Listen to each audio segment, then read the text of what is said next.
Then everyone can press on the little thing which says, I understand. Mm-hmm.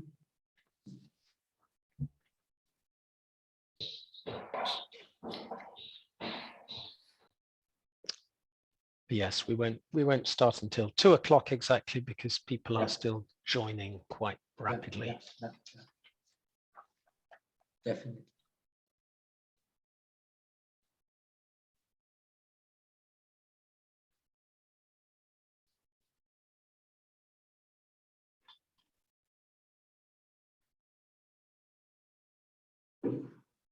Okay.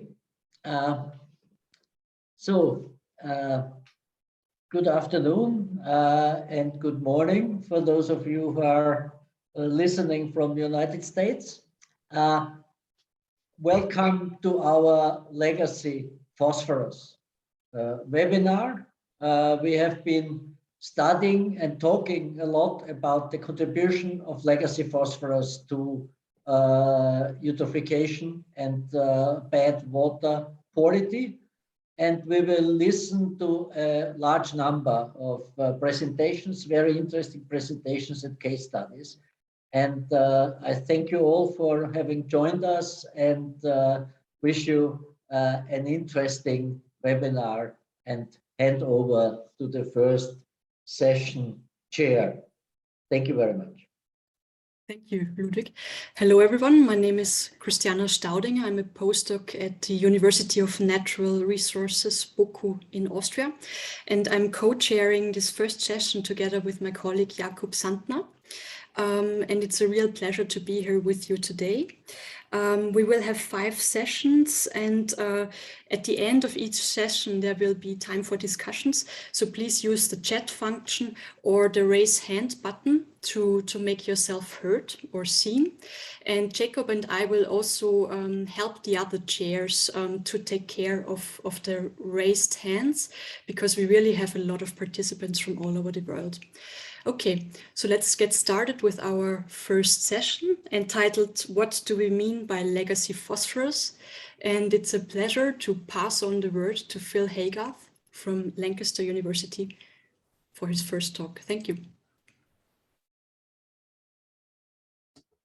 Thank you very much, Christiana. Thanks for all your help. Thanks to the organisers. A really important topic. I just have 5 minutes, and I decided predominantly I'm just going to talk. I might show one slide at the end if I feel that there's time, but I wanted to really set the context and to reflect on this really important question of what is legacy phosphorus and what does this mean.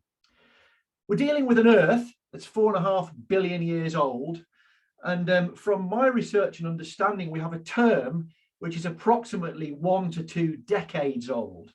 All right, so my research, my understanding is the term has been around mostly for the last 10 years, perhaps a little bit longer than that, give or take a little bit. And it's a very important term, and it's really allowed us to make a lot of progress conceptually in our understanding of how phosphorus behaves in soil and in catchments. So let's think about, it's about setting the context. Pre-agricultural intensification, phosphorus levels in soils were generally lower and much more variable than they are today. But human beings approximately in the last 100 years have taken rock phosphorus reserves and distributed them around many of the world's agricultural soils to really great effect with food production. But the result of this and the outcome of this is what we call legacy phosphorus. Now I'm going to try to just briefly share my screen, because I want to show you an illustration of how this might work. So can you see my screen? Yep, great. So I was talking about this presentation last week with my colleague and my student Jenny Davis, and Jenny's doing a PhD in this space. And we were saying, what is legacy phosphorus? And we thought, well, perhaps the easiest way to do this is to define this like a little equation. And we talked about this, and Jenny very cleverly put this together in a very simple cartoon. And simply, we postulate that it is a product of indigenous, if you like, background or inherent soil phosphorus, plus the historic, much more recent, relatively decades, perhaps the last century, of agricultural P applications, minus the offtake by the agricultural production or the losses that have already occurred to water. So that's Jenny's slide, a really simple cartoon. And I think that really helps frame where we go from there onwards. Now, I just want to stop sharing and make one more point to you before I hand over to the next speaker. Just bear with me 1 second. I just wanted to really say to us and really set a couple of challenges to us. So it's very convenient, is this term. It really helps us think about, you know, the potential there that's around, but it's very much a point of debate about what legacy phosphorus actually is biologically or chemically, and actually, or what it becomes. So it's this kind of default residual phosphorus as the result of kind of things coming and going in the system.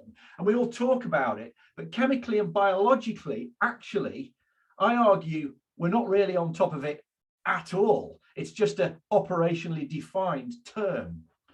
So I just want to finish by saying there is no doubt that the store of legacy phosphorus in soils and in catchments provides both a threat to water quality, but also has medium and long-term opportunities for food production. And we really have to, some great challenges in getting to grips with this. And I look forward to seeing how we debate these issues as we go forward through the rest of this session. Thank you. Thank you very much, Phil. Let's pass the word on to Andrew Shapley, please. Please go ahead, Andrew. Yeah, good morning, everybody. Thank you. Can I have the next slide? I'm just going to go through, slide, please.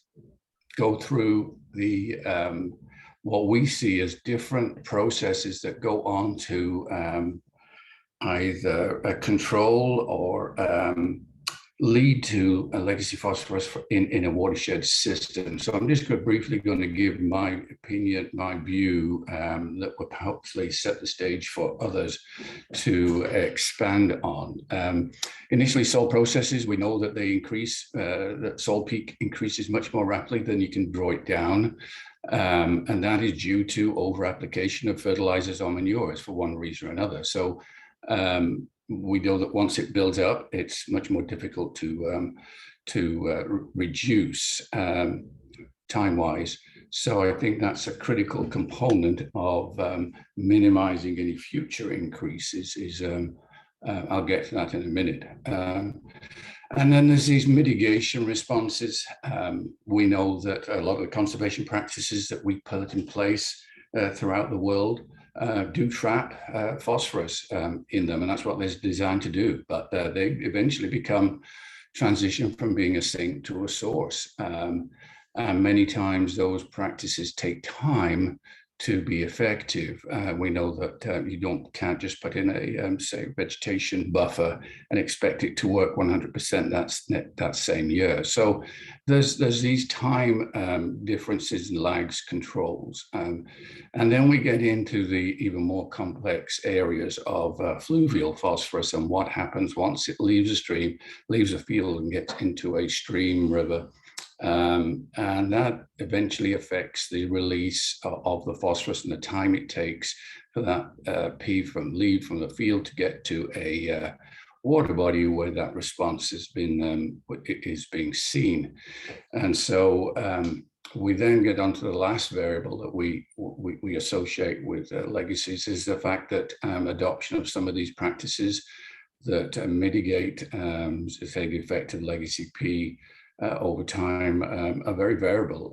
We're all different and farmers are different. Some will implement practices and some are a little bit more reluctant. And again, the time it takes to get from a a field to a water body is very variable, and that recycling and that spiraling of the phosphorus in the stream really complicates matters when we try and come to estimate, quantify, or at least predict the impact of what we see as legacy P. But I think I'd like to say that a lot of this does start with how much we're applying to fields. That is, I think, a crux of it. In many cases, we're past that point now where we have legacy P built up. So next slide, or last slide, please. So what do we go? Where do we go from here? I just want to just kind of give a few overview comments, thoughts. Like I say, some conservation practices, buffers, no-till take time. We've seen this time and time again in grand experiments, whether it's in Lake Erie, where conservation or reducing erosion with no tillage or reduced tillage has led to accumulation of nutrients in the soils unless you incorporate those fertilizers or manures, and sometimes that's against or countered by the conservation practice itself. So we need to be aware of that, and we need to be aware in terms of legacies that some of the practices we're putting in place can transition to be sources, and they can transition to be a source of legacy phosphorus. And so we cannot just put these practices in place, go off and start doing something else and concerned about something else. We must adaptively manage these practices. We must continuously review and assess and revise them where needed, which we'll call adaptive management of land, just to ensure that what we have put in place is actually working the way we think and expect it to. So what about minimizing the future? I think its most critical point is to apply phosphorus based on current soil test P recommendations. We know that's not always the case, at least in many countries, that there is a tendency to over apply or to build up soil phosphorus, but that I think is a critical component in terms of minimizing the future buildup. Easier said than done with mineral fertilizer. The manure-based P recommendations that are really applying for phosphorus rather than nitrogen, and so we have to look at that. But I think once the phosphorus gets into the fluvial systems, it becomes much more harder to manage. We've been looking at that, working at that when I first started back in the 1980s. We were trying to do some modeling of fluvial transport, and we just felt time was better spent doing something else or productive. It was so difficult to look at the release of P from stream sediments and from stream bank material. The phosphorus movement is so much more difficult when you've got water flow exposing different amounts of sediments and different amounts of bank material over time. So that's going to be a challenge. So with that, I would like to finish. Thank you very much. Thank you. Thank you very much, Andrew. Now Jacob takes over. Yes, okay, thanks for the two first speakers to give us such a nice overview. The next contribution we have is from Achim Dobermann from the International Fertilizer Association, and he will give us some perspective from the fertilizer industry on legacy phosphorus. Yeah, good afternoon. I just wanted to make 3 points very quickly. The first one is that in the industry, in the wider sense, sustainability is becoming a key driver for the transformation of the whole industry. So it's not just something that you want to do as a nice thing to do, it's actually becoming a business necessity. And in that context, we increasingly, from the fertilizer point of view, need to look at managing nutrients in a whole food systems and circular economy context. So that's increasingly becoming the driver for everything we do. And phosphorus, of course, also should be looked at that in that way. And that essentially means that we need to find ways to increase phosphorus use efficiency across the entire supply and agri-food chain, because it's very low at the moment. And that also means, obviously, to not just have less waste and recover and recycle it, but also where it exists, make more reuse of legacy P that might be invested in previous decades already into the soil. The second point I wanted to make is that, in my view, there's actually two sort of major types of legacy P. The first one is the one that has been spoken about mostly, and also I think Phil presented a very nice simple cartoon showing this. It's essentially the legacy that is usually associated with an over-application of phosphorus, or the accumulation of phosphorus through decades of fertilizer and manure input. And then essentially this represents an environmental risk, and essentially also represents an opportunity, because we can then remine capital that our ancestors or previous generations of farmers have invested in. So it's like a free meal if you can figure out ways of making use of it. But of course, you also want to make sure that we don't add more of that unless it's absolutely inevitable. But there is this second kind, which we should not neglect either, which is essentially a legacy of depletion of soil phosphorus through no use or underuse of nutrient inputs. And we have millions and millions of hectares of that kind of land in the world, particularly in sub-Saharan Africa, but not only there, where the legacy phosphorus that is left there is essentially that bit of indigenous soil phosphorus that is recalcitrant to plant uptake. And some of these soils, these can be tremendous amounts of phosphorus sitting there that we should not forget about. So it's a different kind of legacy P, in my view. It's a legacy of a wrong kind of management too. And in that case, it's not capital to mine, it's actually capital that is needed to be invested to actually make these soils more productive again, and actually also through this then feed Africa and achieve other goals. So for me, it's two types of legacy P, but they do have in common that I think the forms of phosphorus that we have in both are a complex mix of chemical and biological and maybe even physical protection mechanisms or forms. And that means to me also, and the result of that is usually that they are more recalcitrant and more difficult to access by the crops that we currently grow, by the way we do the farming.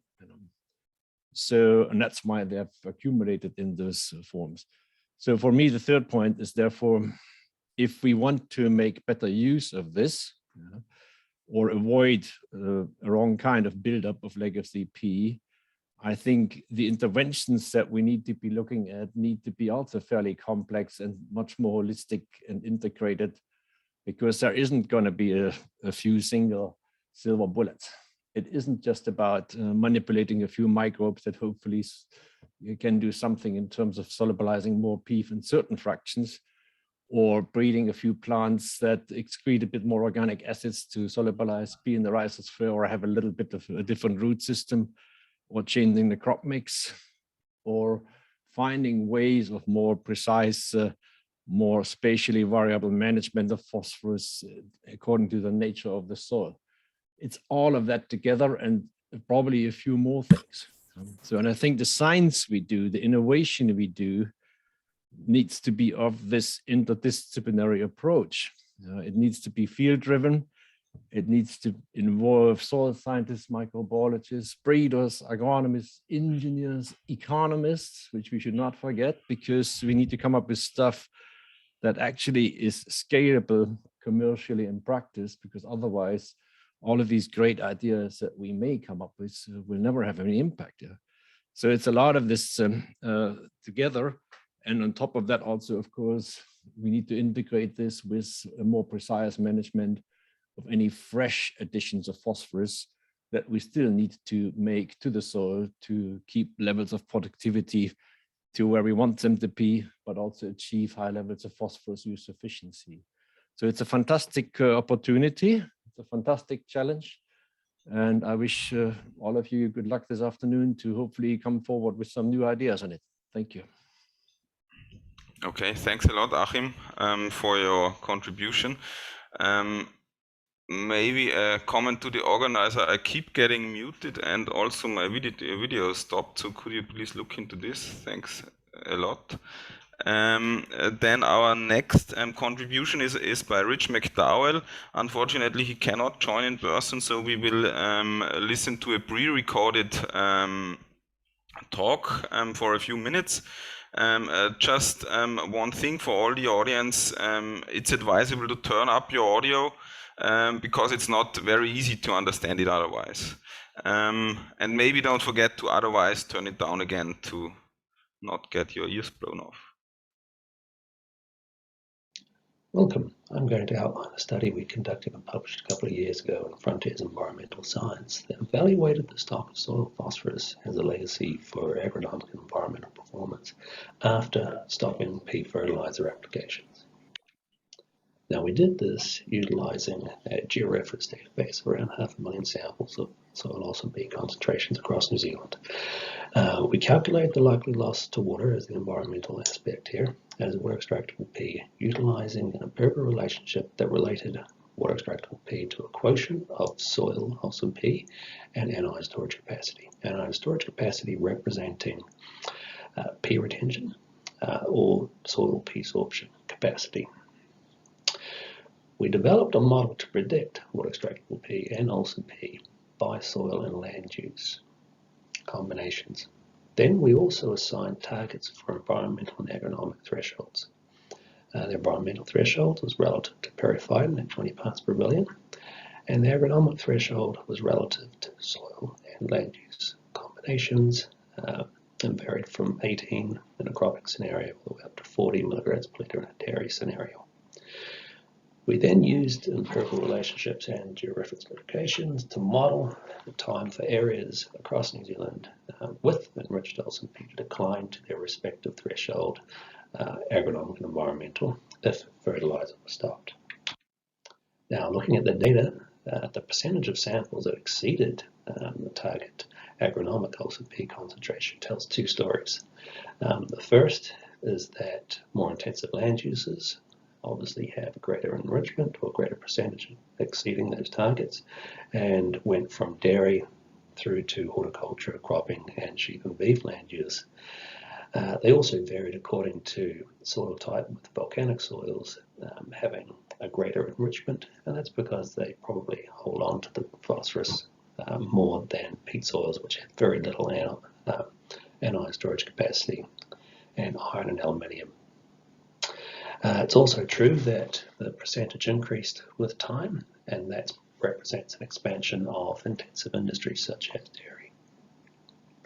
What this doesn't say, though, is that areas as the magnitude of exceedance and intensive land use in the North Island can have a higher olsen P, but that magnitude of exceedance is quite small, meaning that nationally, on average, it is within a year for that olsen P to reach an agronomic target should P fertilizer be stopped. However, because high anion storage capacities hold on to the phosphorus, it can take an awful long time for olsen P to decrease to an equivalent water extractable P target or environmental target. In fact, around 20 to 55 years. Now, what this means in terms of implication is that while doing that, taking 20 to 55 years, you would have to significantly reduce olsen P, and that would also significantly reduce agronomic performance. In fact, you could reduce live weight gain in sheep by around 30% by the time you reach that environmental threshold. Now, you could put effort into reducing P losses by utilizing different forms and also applying amendments that reduce P solubility, but losses are actually diluted by groundwater, and the soil as a legacy for loss only accounts for 10 to 80% of the P loss profile. Hence, in conclusion, more benefit is likely to be had in terms of reducing losses by focusing on stock management and reducing excreta and also trading and erosion losses, especially as they interact with critical source areas. Many thanks. Okay, thank you very much to Rich Study McDowell. we conduct. Also, of course, he's not here today. We have a few minutes for questions. So yeah, please ask via the and I think you should ask via the chat, and I then pose, or Christiana poses the questions to the presenters. There's a question already for Andrew in the chat coming from Ed Weinberg. He's referring to a textbook of the 90s of you, Andrew, where you showed a map with regions of the US that are impaired by nutrient pollution. And Ed would be interested in knowing whether you know something about how this distribution has been changed and whether conservation practices have already changed something with regard to that. Yes, thanks for the question, Ed. Actually, I was just trying to type out something, so it's much easier to speak than it is for me to type. But I don't think that map has been redrawn. However, it probably hasn't changed much. I believe that the soil levels that were high perhaps have decreased due to education and more adherence to soil test recommendations, and mainly the education of farmers and different farm-based programs where a lot of people are doing research actually on farms to show farmers what can and can't happen. So I think that's been a big effort that has probably reduced that. The conservation practices, I think, have gone in place. I think we've learned a lot that we need to again assess those over time. But I'd like to just briefly mention in terms of this question that Diana Osmond in the US is leading an effort of about 50 scientists and extension people to look at review revised soil test recommendations. We do feel that fertilizers and manures have changed over time, and that the response of soils to fertilizer applications of the crops species have changed slightly. They may be more efficient at removing phosphorus. So there's a feeling, I think, in the US amongst many states that the recommendations may be over-applying phosphorus based on current crops and current situations. Therefore, they're looking at revising, and I think that'll go a long way to that map of reducing the high levels, and at least I think in areas. This has not been done since probably the 50s, 60s. We've just blindly gone on and followed those recommendations. It's just so expensive for somebody to revise those at a state level. So there's a national level effort going on. So I hope that answers Ed, but I'll go back to your question and type in some more comments if that doesn't. So, or if more thoughts come to mind. Thanks. Okay, Andrew, there are a few more questions. First one is from Chris to Achim. Chris says that there is quite some progress in precision application for nitrogen. Do you see developments also for precision application of phosphorus? Not in the same way. I think when you look at this, we already were in the 1990s into variable rate application of fertilizers, including phosphorus. But essentially, we're still using the same old soil test methods and algorithms to make those prescriptions. And this hasn't really helped us very much, I believe. And building on what Andrew said, I think we need to really revisit the whole validity of some of these current recommendations. Also on the crop removal side, I think many of the crop removal coefficients are probably too high or have changed over time and rarely get updated. They can also be much more location specific. So I think there's a lot more to be done in terms of precision farming for phosphorus, in my view. Yeah. Okay, thanks. There was another question for Andrew. Can you give an estimate of how effective grasslands and cereals are in their phosphorus offtake of sites, so in their phosphorus mining capacity? Yeah, again, a good question. I'll try and answer it. I'm not sure. I think the probably cereal offtake would be greater than a grassland system for offtake.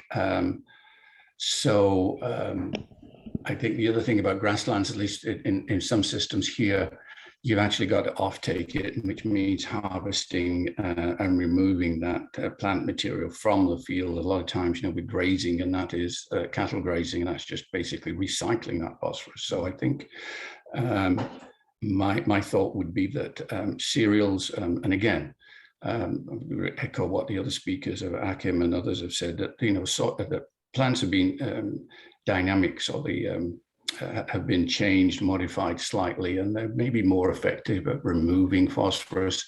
And I think that probably would be more important with cereals, where there probably is still a lot of research going on in terms of improving yields or improving traits. So I don't know, Phil, do you have any thoughts on that from England?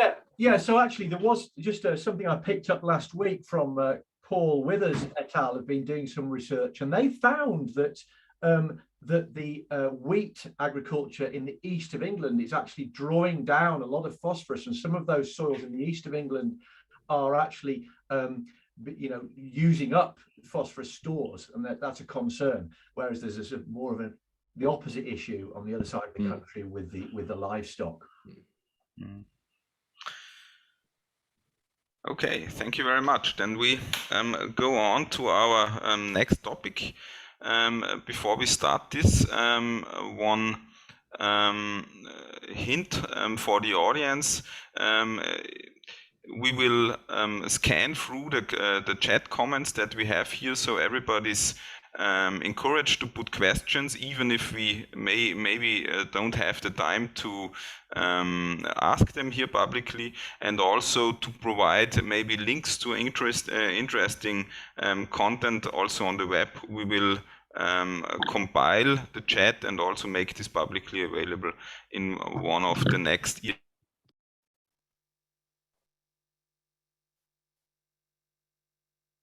Okay.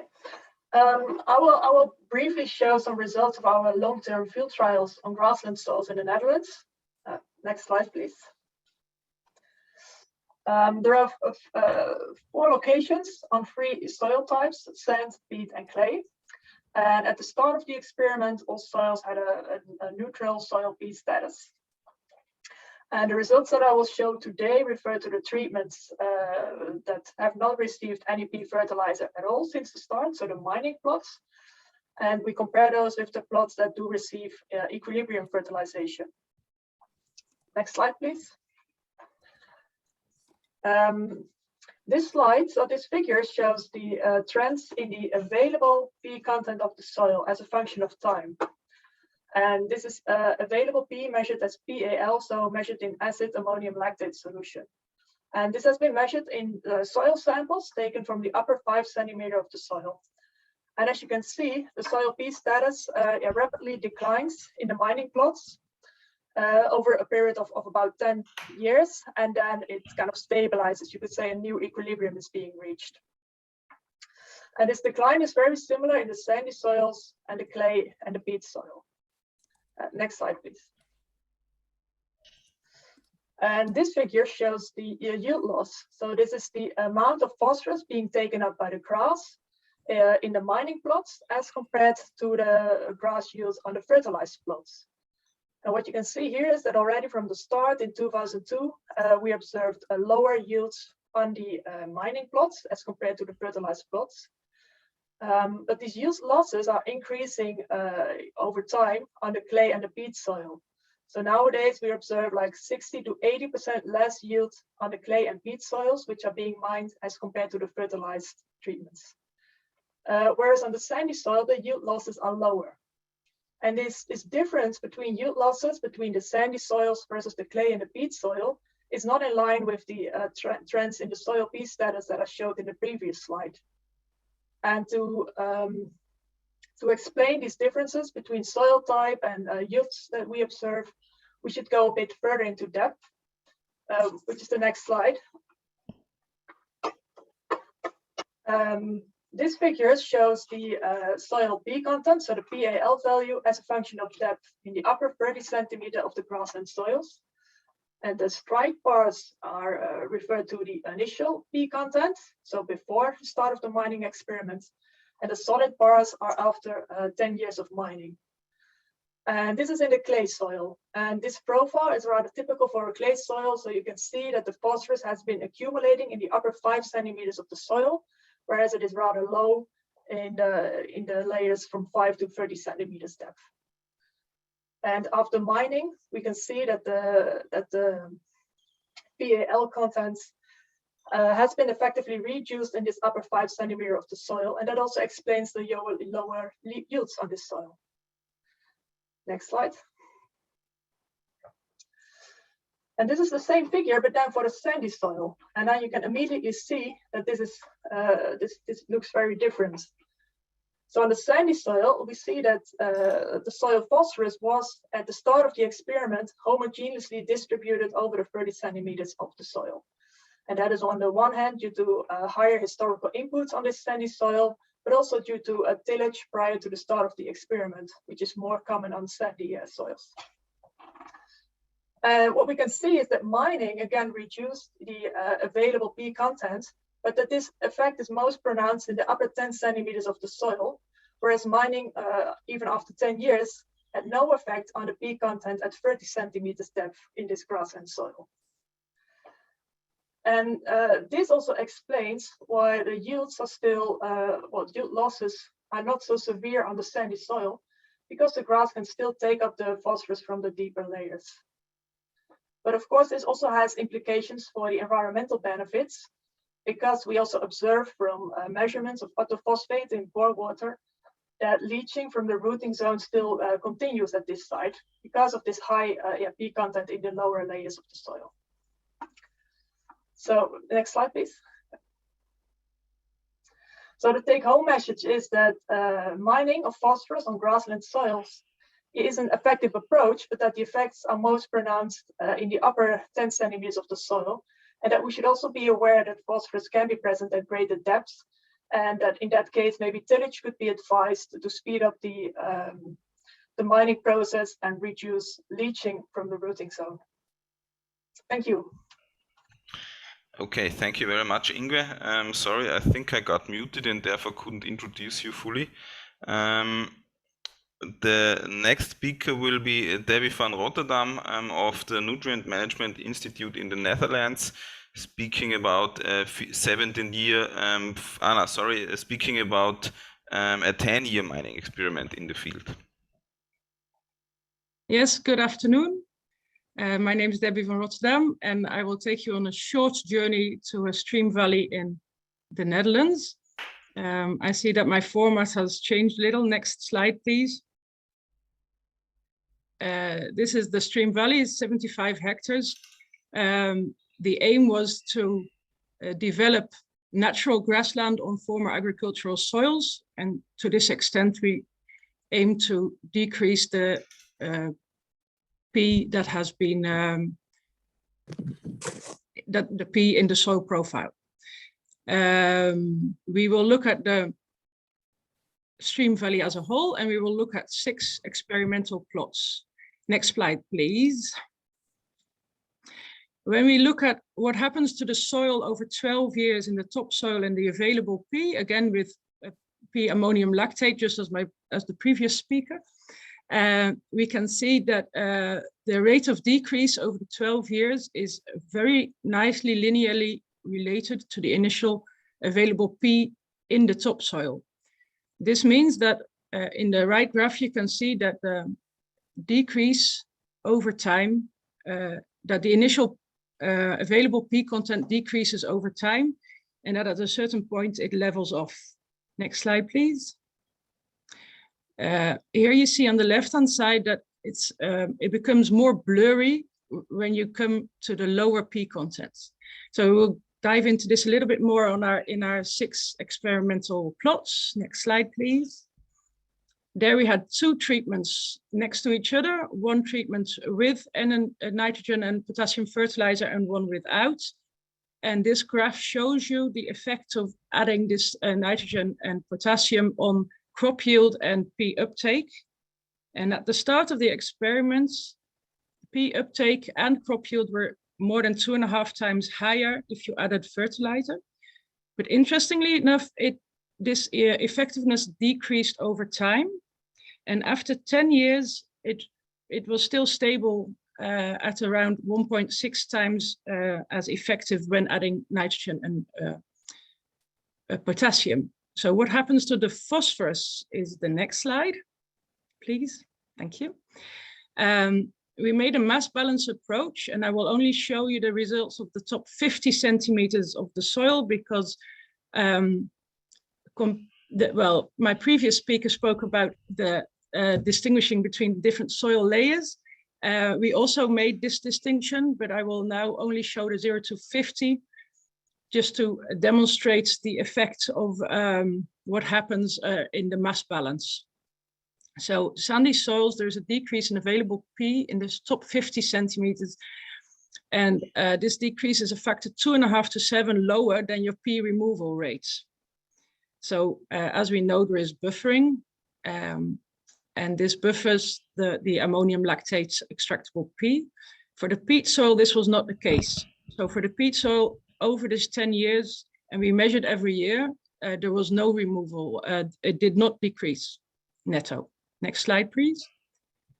And again, here we saw that the rate of a decrease in available P was very nicely linearly related to your initial P content, and that it differed in the rate of removal. Next slide. So we saw that there is buffering from your lower soil layers, but there's also buffering from your available soil P reserves. And here, this was approximated with P oxalates. And when you make a mass balance approach of the P oxalates over these 50 centimeters, it was quite nicely of the same order of magnitude as the total P removal rate. So this means that P oxalate gives quite a nice indication of your total available P in the soil profile. And we see a difference between when there is in the one soil where it did not change, there was P input through seepage. Next slide, please. So to conclude, we can see that there's quite a large difference in accumulation of P in the soil profile, and that this affects your buffering. So to understand your difference in available P content in the topsoil, you have to also understand what P reserves are available in both the topsoil and the deeper soil layers, and that oxalate is a very good extraction method because it also extracts not only total P, but also you get an indication of your binding capacity of your soils. And to develop interesting vegetation, it takes quite a lot of time. So over the 10 years, we looked at the vegetation and we saw very little difference in our plots. Thank you very much for your attention. Okay, next slide. Thank you very much, Debbie, for your talk. Our next speaker is Agnieszka Rudowska from the State Research Institute for Soil Science and Plant Cultivation in Poland, also on a field mining trial. Good afternoon, everybody. Next slide, please. I'd like to present you the results of 16 years field experiments located in 2 locations in regions in Poland. Next, please. In Baborówko, and next, please. and in Grabów. And according to Polish classification system, we can distinguish 5 classes of P content in the topsoil: very low, low, medium, high, and very high. And as you can see on the map, soils with very high and high content in soils prevail in Poland, the red and the pink color in the map. Next, please. On such soils typical for Poland, 2 long-term field experiments were conducted in 2003, and 4 crops were grown in the crop rotation: winter oilseed rape, winter wheat, maize, and spring barley.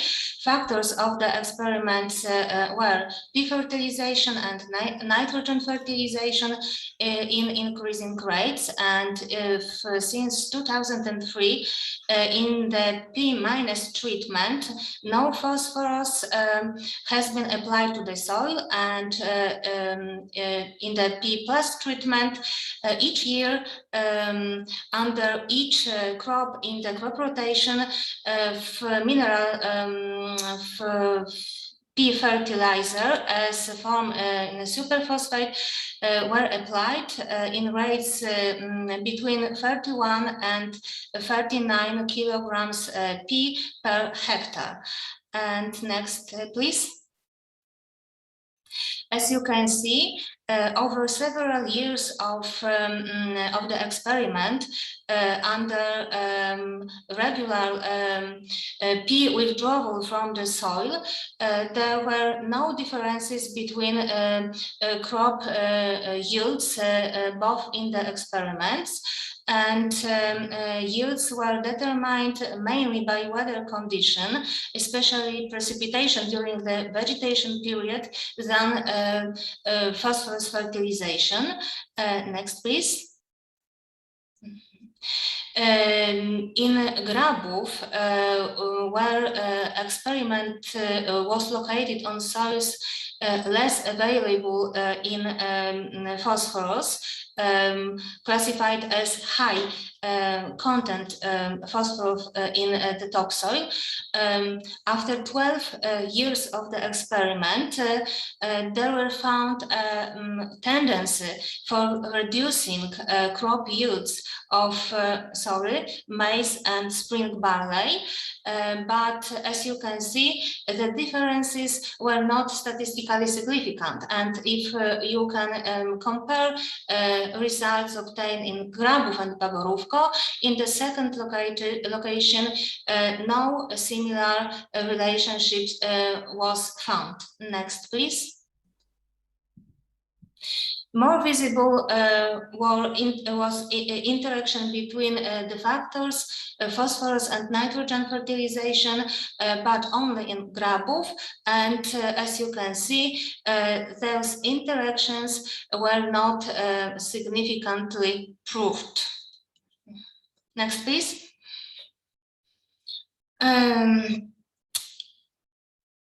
Despite of negligible effect of many years phosphorus withdrawal from the soil on crop productivity, there was a strong effect of soil P mining over the years. In the content of available phosphorus in the topsoil. In Grabów, the reduction of content of phosphorus in the topsoil was as stronger as higher nitrogen rate was applied, and no similar relation was found in Baborówko. And the green lines shows the initial value of phosphorus when in 2003, when those experiments experiments started, and as you can see, regular application of mineral fertilizers on soils abundant in available forms of phosphorus led to increased accumulation of this element in the topsoils. In the both location differed in the initial content of phosphorus. In Baborówko, the content of P available in the topsoil in the P treatment without fertilization with this element dropped by 1 class from very high to high content, but it was still high content of available forms of this element. Next, please. Conclusion, and next, please. Thank you for your attention. Okay, thank you very much, Agnieszka, for this interesting presentation. Then we have another field trial or another set of field trial results presented by Sabina Braun from the Swedish University of Agricultural Sciences in Sweden.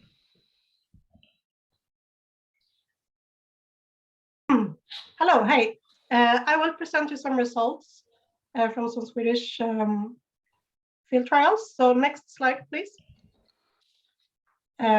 These trials are located at 9 different locations in central and south Sweden on soils that are typical for Swedish agriculture. Next slide. So they started in the 1950s and 60s, and we have measured crop and soil data continuously since then. And soil phosphorus is measured by ammonium acetic lactate, the PAL. And these experiments are tested with 2 crop rotations, with 4 nitrogen levels and 4 phosphorus and potassium levels, as you can see in this table. So the phosphorus and potassium levels are connected. And in the table, replacement means that you put on as much phosphorus or potassium as removed during one crop rotation, you put on as fertilizer in the next crop rotation. Next slide, please.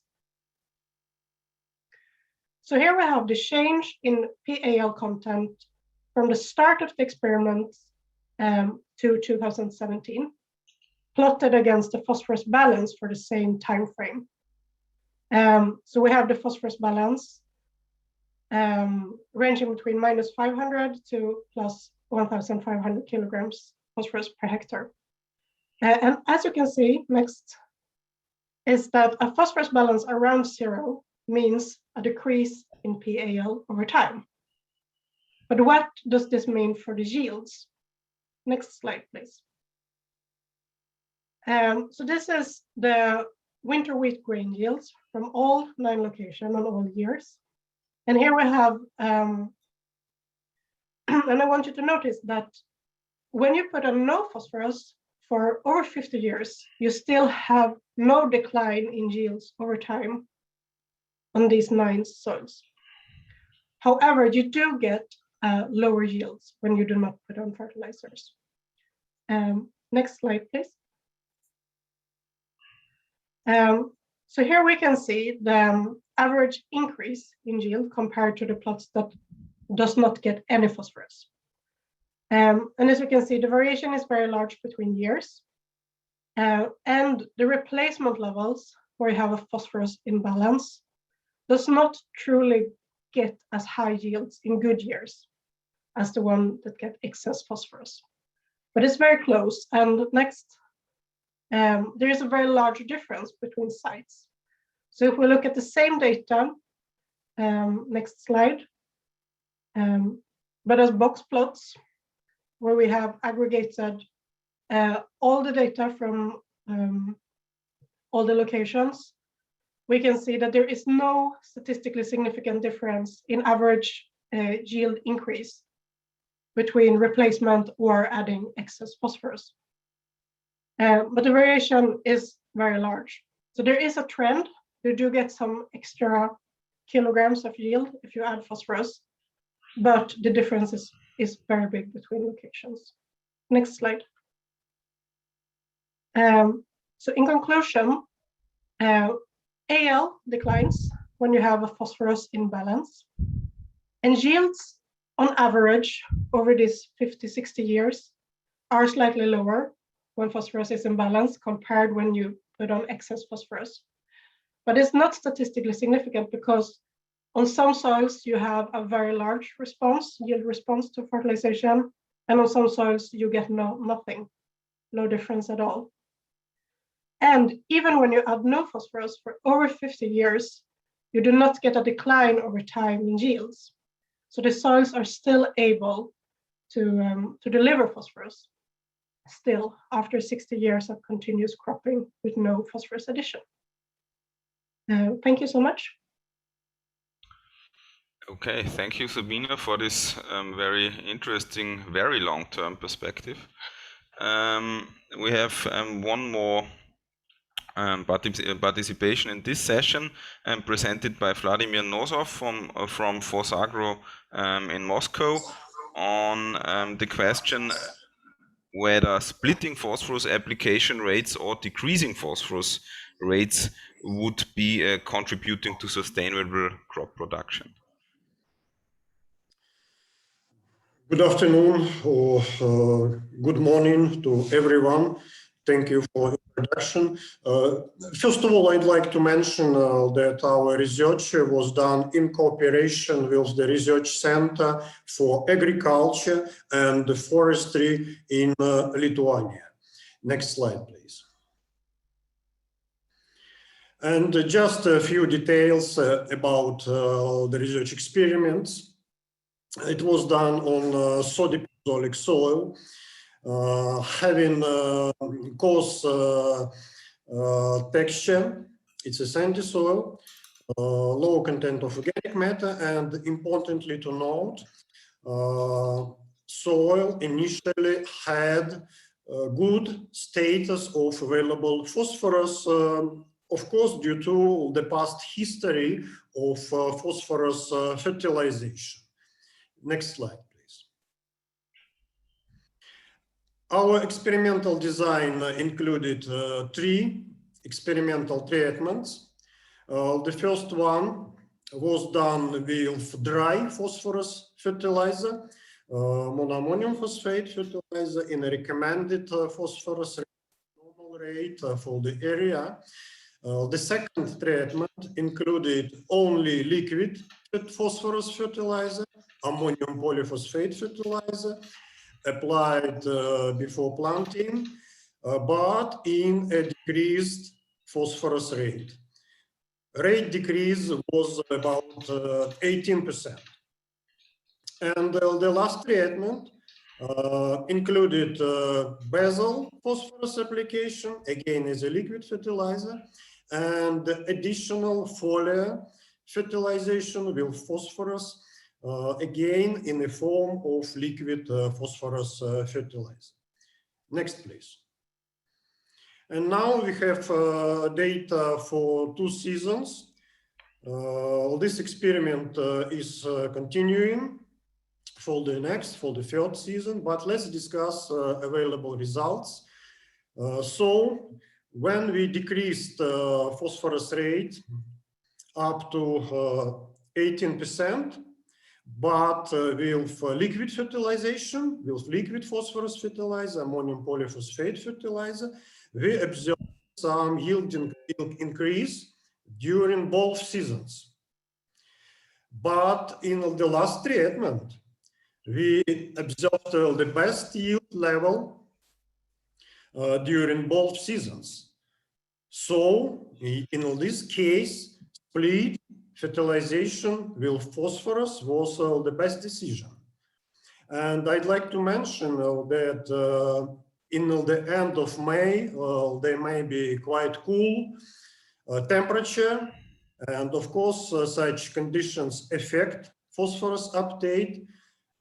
That's probably one of the reasons of the importance of foliar fertilization with phosphorus. Next, please. And in 2020, May was noticeably cooler compared to the long-term average temperature. Next, please.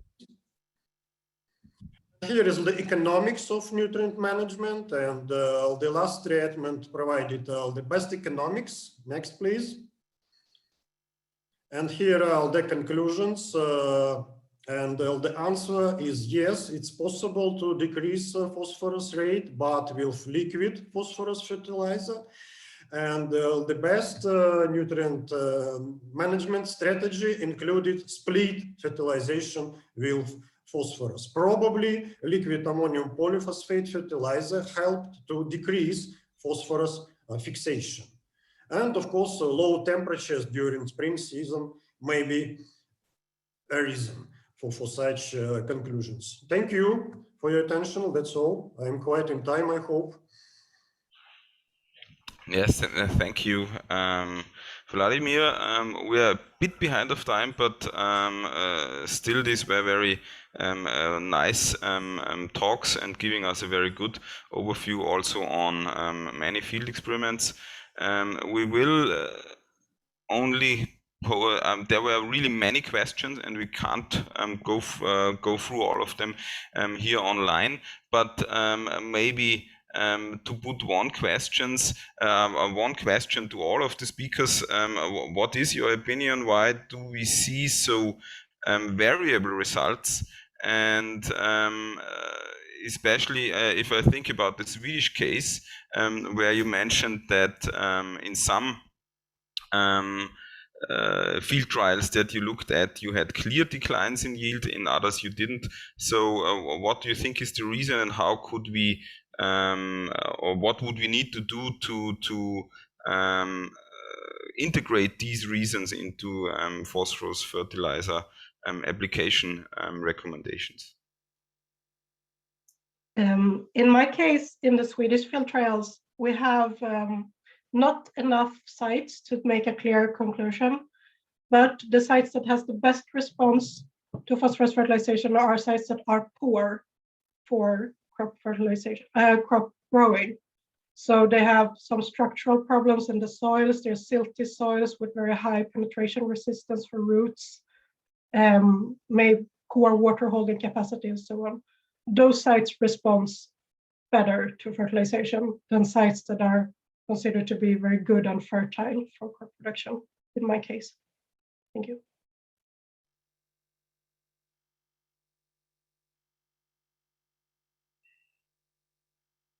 Okay, so are there comments from the other presenters?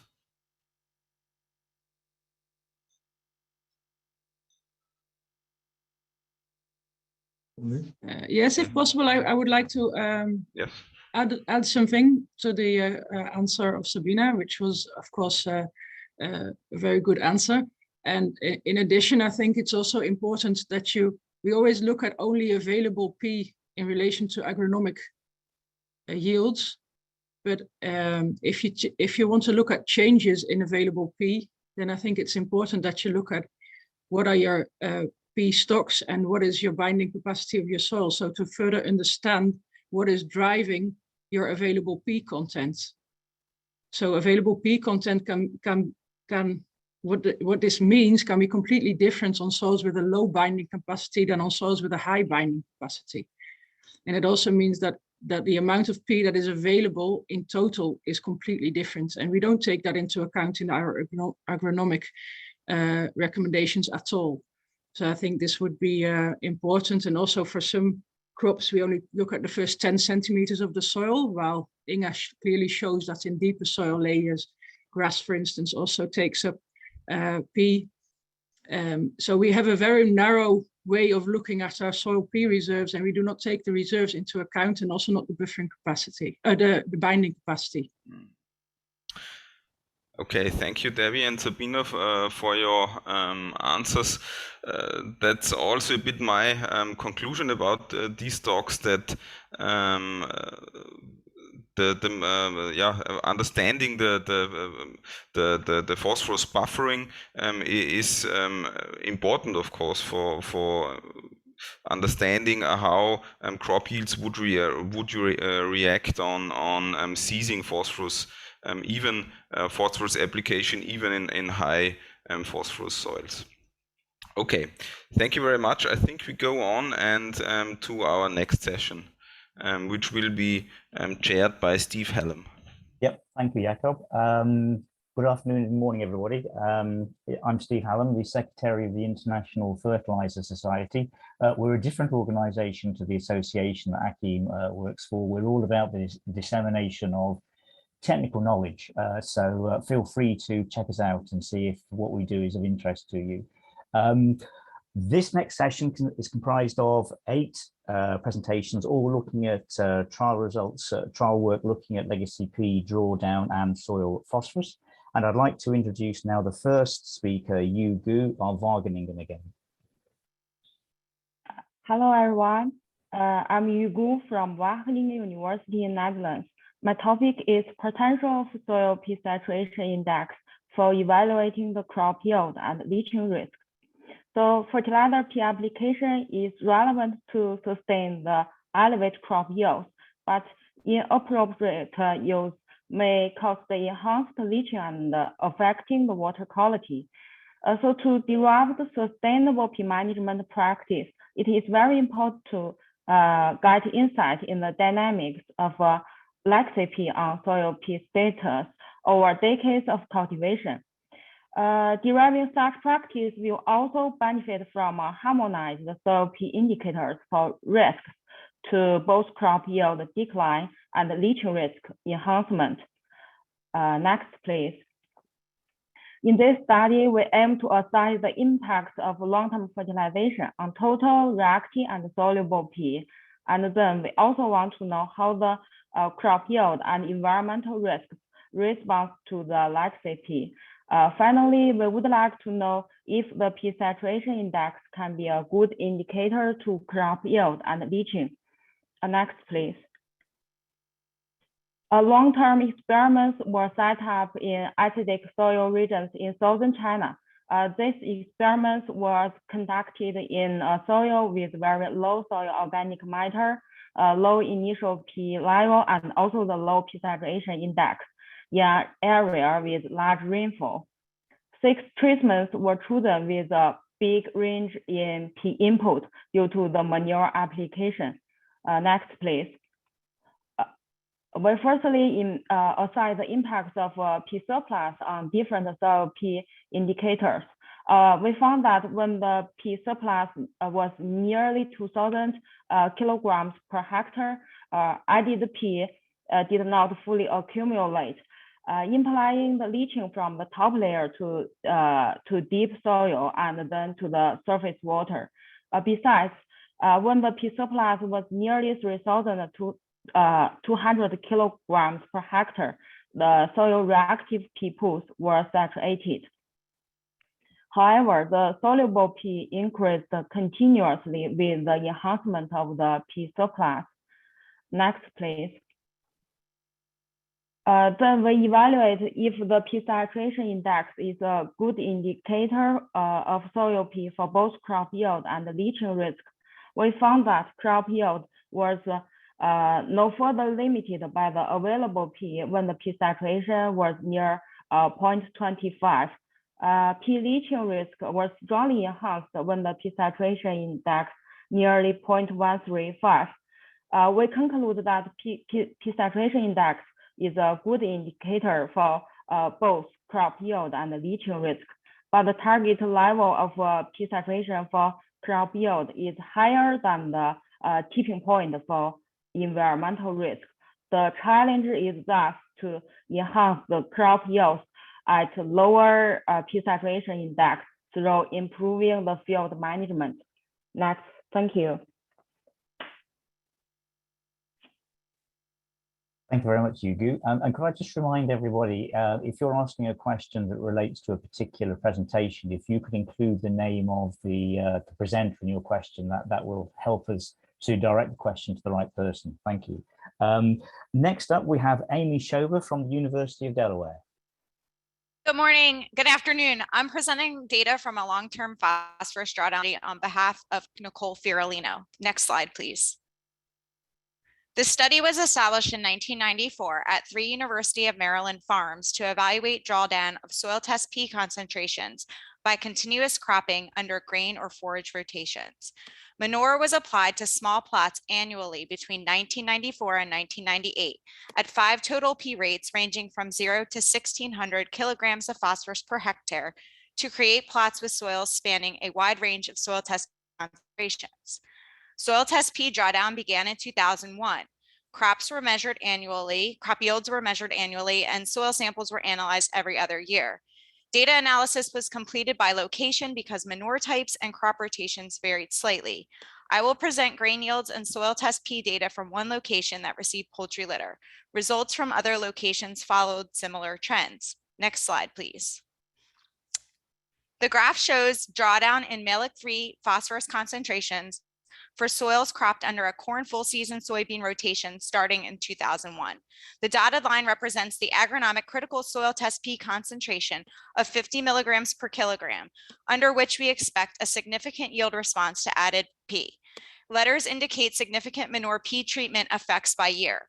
Mehlich-3 P concentrations were statistically different among all manure P rates from 2001 to 2015. By 2017, the statistical difference between soil test P concentrations in the 0 and 400 kilograms per hectare manure P treatments disappears. Overall, drawdown followed an exponential decay function with estimates for the number of cropping years needed to draw soil test P down to the agronomic critical level highlighted for each manure P treatment. Next slide, please. Corn and soybean yields are shown in these graphs, and P values for the pair comparisons of the manure P rate treatments by year are shown in the tables.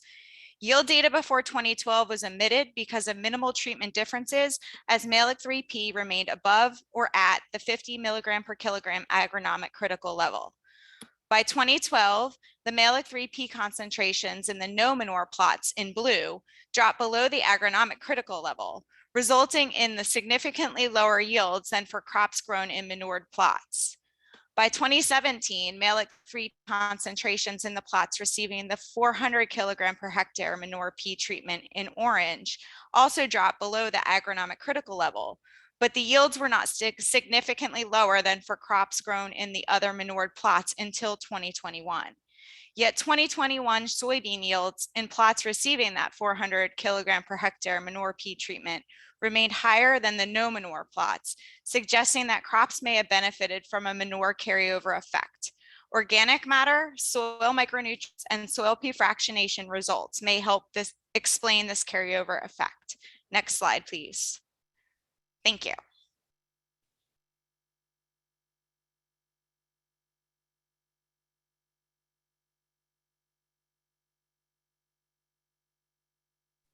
Okay, thank you, Amy. We'll now move on to a presentation from Emily Lucas. Hi, my name is Emily Lucas from Maryland, working with Dr. Gurpal Tour. Today I'm going to talk about legacy phosphorus in the Mid-Atlantic United States soils. Next slide.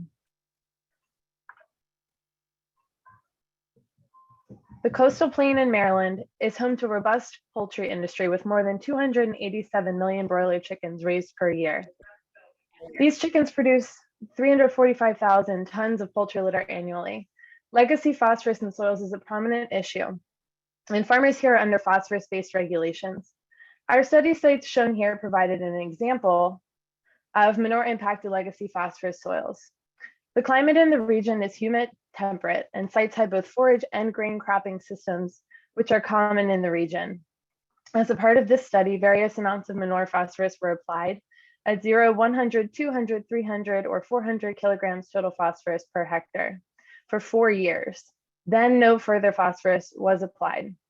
I will be discussing the data for up to 15 years after manure application was ceased. Next slide. The phosphorus saturation of soils was determined with Mehlich-3 as the ratio of phosphorus to iron and aluminum. The higher the phosphorus saturation, the more risk of phosphorus loss. The different color bars are for the manure treatments, with M4 being the highest. The x-axis shows the years since phosphorus applications have ceased. The highest 3 manure treatments remained above the 15% threshold for 15 years after phosphorus application ceased and declined slowly over that time. Some heavily manured soils will remain above environmental risk thresholds for decades. Now let's take a look at the relation between phosphorus saturation and water extractable phosphorus. Next slide, please. Water extractable phosphorus is easily lost because it's the soluble and labile pool of phosphorus. The phosphorus saturation ratio at the environmental threshold of 15% corresponded to 4.7 milligrams per kilogram of water extractable phosphorus. As you can see, the slope of the relationship increases after that threshold and becomes more variable, indicating greater and more unpredictable phosphorus losses. Next slide, please. When we observe the water extractable phosphorus for the manure treatments, again represented by the different color bars, water extractable phosphorus did not decline significantly between 9 and 15 years after cessation of phosphorus application, and the highest treatments remained at or above a regional environmental threshold from the literature. To see how much phosphorus could become available in the water extractable pool over time, next slide. Our group conducted sequential extractions of 1 to 100 soil to water ratio on legacy phosphorus soils. The total phosphorus of each soil ranged from 832 to over 2,000 milligrams per kilogram. Even after 8 sequential extractions, phosphorus was not exhausted below the US EPA total phosphorus limit. Our next lesson is that water extractable phosphorus pool will continue to be fed by legacy phosphorus stored in soils for decades. Next slide. The soil phosphorus storage capacity equation indicates whether the soil will act as a source of nutrients for the crop or not. More negative values on the y-axis indicate increasing phosphorus availability. Sufficient phosphorus was available for plants after 15 years of stopping manure application for the highest manure treatments. Next slide, please. All data reported here is published, and here are the references. Dr. Torres and my contact information are also here for follow-up. Thank you. Certainly, thank you very much indeed. We'll now move on to the next presentation from Andrew Maginot of the University of Illinois. Thank you. This is a presentation by myself and by Maya Rothman, a lab technician in our group. We're going to tell you about legacy phosphorus in the maize belt, in the heart of the maize belt. Can you hear me okay, or it says to start my video here? Yeah, we can hear you. Okay. Perfect. Next slide, please. So Illinois, next slide, please. There's animations here that I'll just say next for. We are in the middle of the US Corn Belt. This region alone accounts for roughly 1/3 of global maize production. Next, please. And this landscape has undergone a radical transformation. It was within 100 to 150 to 180 years ago, it was largely covered in prairie and in forest. Then there was invasion by European American settlers, intensification of these landscapes for highly productive corn as well as soybean crop production. And a typical landscape in central state of Illinois can be seen by the bottom image. Next, please. Now, we have some sense of the magnitude of legacy phosphorus at state scale. This is a reanalysis that we have done. We've added colors basically from a paper from 2000, looking at since 1945, the statewide balance. And the idea is that the area under the curve of net inputs, which we've shown here in green, represents an estimate of the amount of phosphorus that has been added but not removed from soils with crop harvest. Next, please. So this balance of 2 million megagrams of P, we think corresponds to about 4% of soil phosphorus stocks. Next.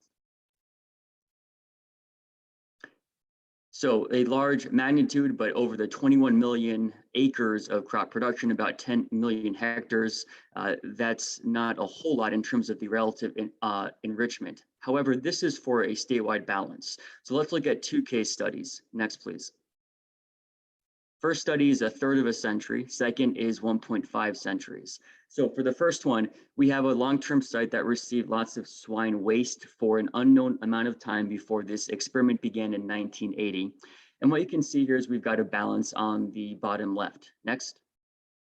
You can see that we only added application of P fertilizer once in 37 years because, next please, the Melick soil test did not indicate a need to apply. And you can see that it dipped down below the threshold of 20 ppm in 2010. That triggered the application in 2011. But note how erratic it is. We saw it double, and it's doubtful that that one-time application of 45 kgs per hectare led to the doubling. Next slide, please. Now, this total export was as much as 1 metric ton per hectare, but to contextualize that, you can see with the red boxes on the bottom right, what we exported was still at most only 1/3 of total phosphorus stocks to 90 centimeter depth.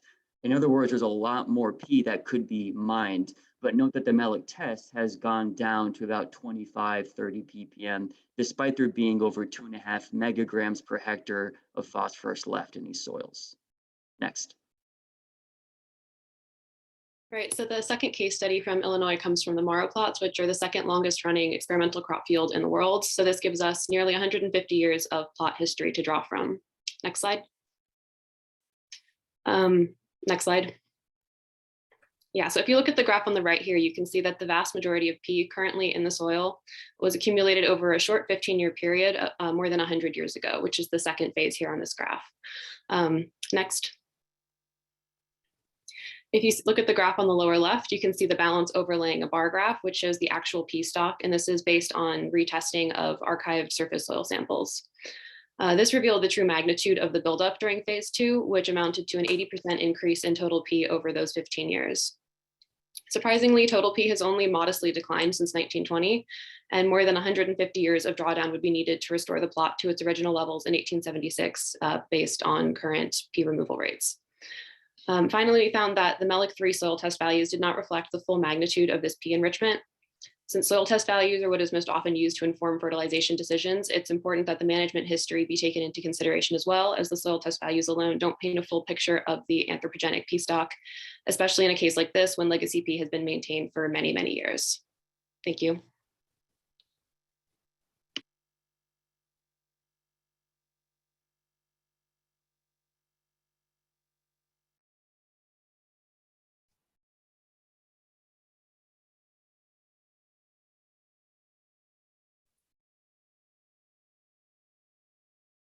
Hello. Oh, can you hear me? Okay. Yeah, I'd like to make a brief report. Can you hear me? Yes. Yes, we can. Yeah. Oh, okay. Oh, yeah. I cannot hear voice here. Okay. I just try to make a brief report for the study that we have done on legacy P utilization, crop yield, and soil P loss. And the study site is located in southwest Ontario, which is west base of Lake Erie. And the soil is Brookstein clinome. The crop system is corn soybean rotation, and the trial has been conducted for 14 years since 2008. There were 2 treatments with one for continuous P addition and the other for P drawdown with 0 P applied. Next slide, please. We can see the crop yields were largely identical between the continuous P addition, which is the red bars, and the P drawdown, which is the green bars, each year over 14 years. It seems clear that the legacy P in the soil was able to sustain crop yield production by providing a sufficient amount of P required. Next slide. And since there was no P applied for, so the soil P drawdown decreased linearly the soil test P with cropping year at a rate of 3.1 milligrams per kilogram soil per year, the blue color in the figure. For the P continuous P addition, the red color in the figure remained, soil test P remained unchanged over the years. So this is in agreement with the P balancing soil between input and output, which include both the crop pea removal and the soil pea loss. Next slide, please. In order to test determine the soil pea loss, and we had all-to-water monitoring and sampling system installed on site. Both the surface runoff and subsurface tail drainage were collected year-round continuously and analyzed for various fractions of P in water. Next slide, please. From this figure, we can see that relative to continuous P addition is the red color of in the figure. So P drawdown reduce all fractions of P in water, including dissolved reactive P, particulate P, and the total P by 33%. Next slide, please. So we can see utilization of legacy P in soil under the study conditions can sustain crop yield for at least 14 years. With significantly reduced soil P loss. And the soil test P decreased linearly with cropping year at 3.1 milligrams per kilogram per year when it was maintained with continuous P addition at 50 kilograms per hectare per crop rotation, which is called soybean. And the last slide. And here I'd like to mention the financial support from our MAFRA and AFC, and also our technical support from our research center. It was the people who conduct the work and maintain the long-term plots. Thank you. Okay, thank you very much, TQ. Right, we'll now move on to the next presentation, which is from Barbara Cade-Minnon, also from Agriculture and Agri-Food Canada. Good morning. Today I'll be presenting results from a long-term fertilizer trial in Swift Current, Canada, known as the old rotation plots. Next slide, please. Saskatchewan's in the middle of Canada and Swift Current is in the southwest corner, about 2 hours from the US border. It's a semi-arid region with non-irrigated wheat-based agriculture, and the soils are orthic brown turnisomes. Next slide, please. I apologize that this is a really busy slide. The key points I want you to take from it are that we looked at 4 rotations, continuous wheat, fallow wheat, and fallow wheat plots that were established in 1967, and lentil wheat plots established in 1982. These were all fertilized with phosphorus and with or without nitrogen. Subplots within these main plots without phosphorus fertilizers were established in continuous wheat and fallow wheat plots in 1985 and in 2008 for fallow wheat and lentil wheat. Soils were collected every year and archived back to 1995, and these have been analyzed for all sorts of things. But today I'm going to present the results for soil total P and Olsen P plus grain yield and grain P. Next slide, please. The fallow wheat plots have a 3-year rotation, so these were averaged by 3-year intervals, as were the continuous wheat, while the fallow wheat and lentil wheat were averaged over 2 years to capture both phases. For continuous wheat and fallow wheat, adding phosphorus without nitrogen increases total and Olsen P, but for all rotations, stopping pre-fertilization significantly reduced total P and Olsen P. Note too that Olsen P concentrations were detectable even in the fallow wheat plots fertilized only with N since 1967. So that's the N only plots there. Next slide, please. For fallow wheat and continuous wheat, yields were highest in plots with nitrogen and lowest in plots without nitrogen, with grain P reduced in the fallow wheat plots with no P from 1967, and in the continuous wheat plus and minus P treatment compared to the plus and plus P continuous wheat treatment. There were no yield effects from stopping P fertilizers in the fallow wheat or lentil wheat rotations in 2008. And on a yearly basis, there were significant yield and grain P differences for all rotations, but these were related more to annual precipitation and temperature than phosphorus fertilization.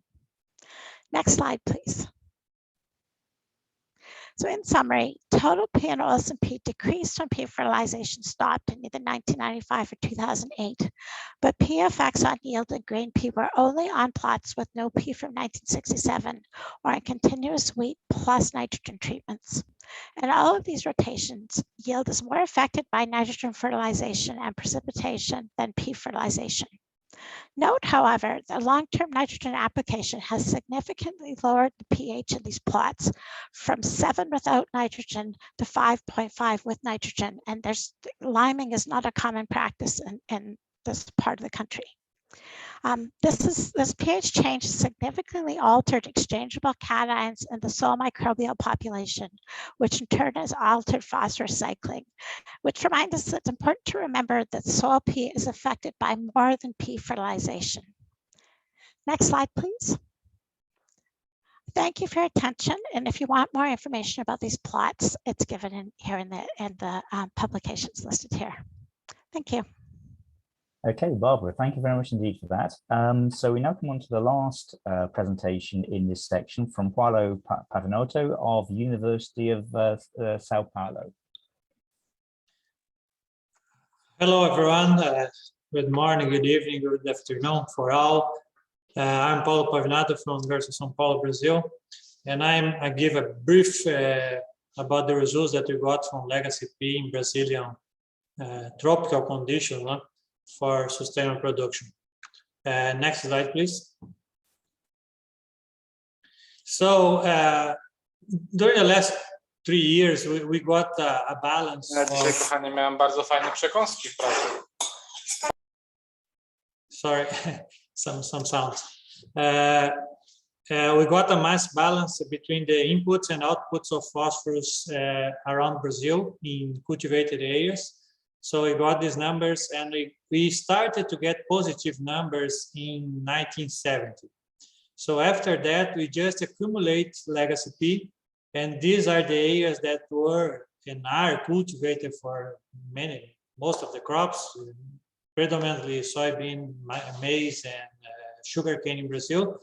But we can see here that in the recent years, we got in some areas more than 500 kilograms per hectare of P accumulated already in these areas. So next, please. If you consider the 2016 as the basis, we got around 33 million tons of P accumulated in the soil. Obviously, here we didn't consider the losses because it is really hard to manage how much we are losing by erosion, runoff, and other ways. And if you keep doing that, if you keep in this way, we should reach 105 million tons of P accumulated over the next years, to 2050.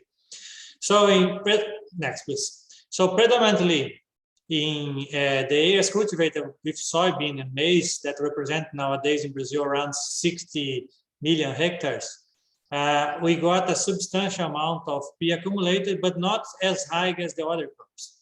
Next, please. So if you consider the mean, we got just the numbers from the recent years from 2000 and so on. Phosphorus use efficiency is around 50%, maize is around 72%, sugarcane is around 31%, and if you consider perennial crops like coffee, for example, is really a mess because the efficiency is around only 3%, 3 to 5%, so it's very low. So next, please. So the idea here is how we can extract or how can we improve the use of this Legacy P already in the soil for economical profit. So we run a trial, and we are still running this data for getting more deep knowledge about that. So using brachiaria is a cover crop used around Brazil and is very efficient in tropical conditions. And we got 10 soils around Brazil in distinct conditions with distinct Legacy P. And we run brachiaria for 12 crops, 12 seasons, or each season around 30 to 35 days. So after 6 cuts, when we got the mean of these 10 soils, we got a depletion, a substantial depletion in red with considering the inorganic P. But we didn't get a big difference in organic P in the soil when you consider the heavy fractionation procedure. Next, please. And after 12 crops, 12 seasons, we could see a big depletion in inorganic P, but also a big depletion in organic P. So if you consider the time season and how much we are extracting from the soil, we can see that some crops like brachiaria can get this legacy P in the soil, and we could see a depletion, a mean depletion of around 30% in total P in the soil. Next, please. But splitting for the main soils, we got one soil for around 20% clay content, a total P of 320 milligrams. And we could see in the soil, after 6 cut, a depletion in some fractions of organic P, stable organic P. Next, please. And after 12 cuts, we could see a big depletion in inorganic and organic stable and labile P. So we could see that the brachiaria can reach almost all the possible fractions of P that we got in the soil. Next, please. And the other soil that we got is from South Brazil, is a high buffer capacity, is around 1,400 ppms of P in total. And in this one, we could see a little bit distinct behavior. In 6 cuts, we could see a depletion in organic P, but organic P was increasing about that time. Next, please. Next. And after 12 cuts, we could see a really deep depletion in organic P, but we could see an improvement in organic stable forms of P. That's really interesting because the behavior is totally different than the sandy soil. So that's something that we need to figure out. How can we manage these distinct soils with soil organic carbon in distinct levels? And also, how can we manage this problem from this condition? So next, please. So considering these numbers, we can see that most of this P we can extract, or at least part of this P we can extract profitably with crops, but also we need to manage distinctly between each soil that we consider here. So thanks a lot, and I also appreciate the collaborators that they contribute for this work. Thanks.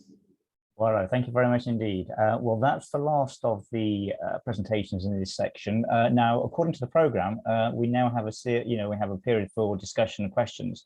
But I note that you've been collectively making me redundant by asking and answering questions on the chat as we've been going through. And as far as I can tell, all the questions that have been posed have been answered by the speakers. So thank you for making my job a little bit easier. I do have one question that I just wanted to put to Amy, if you're still with us.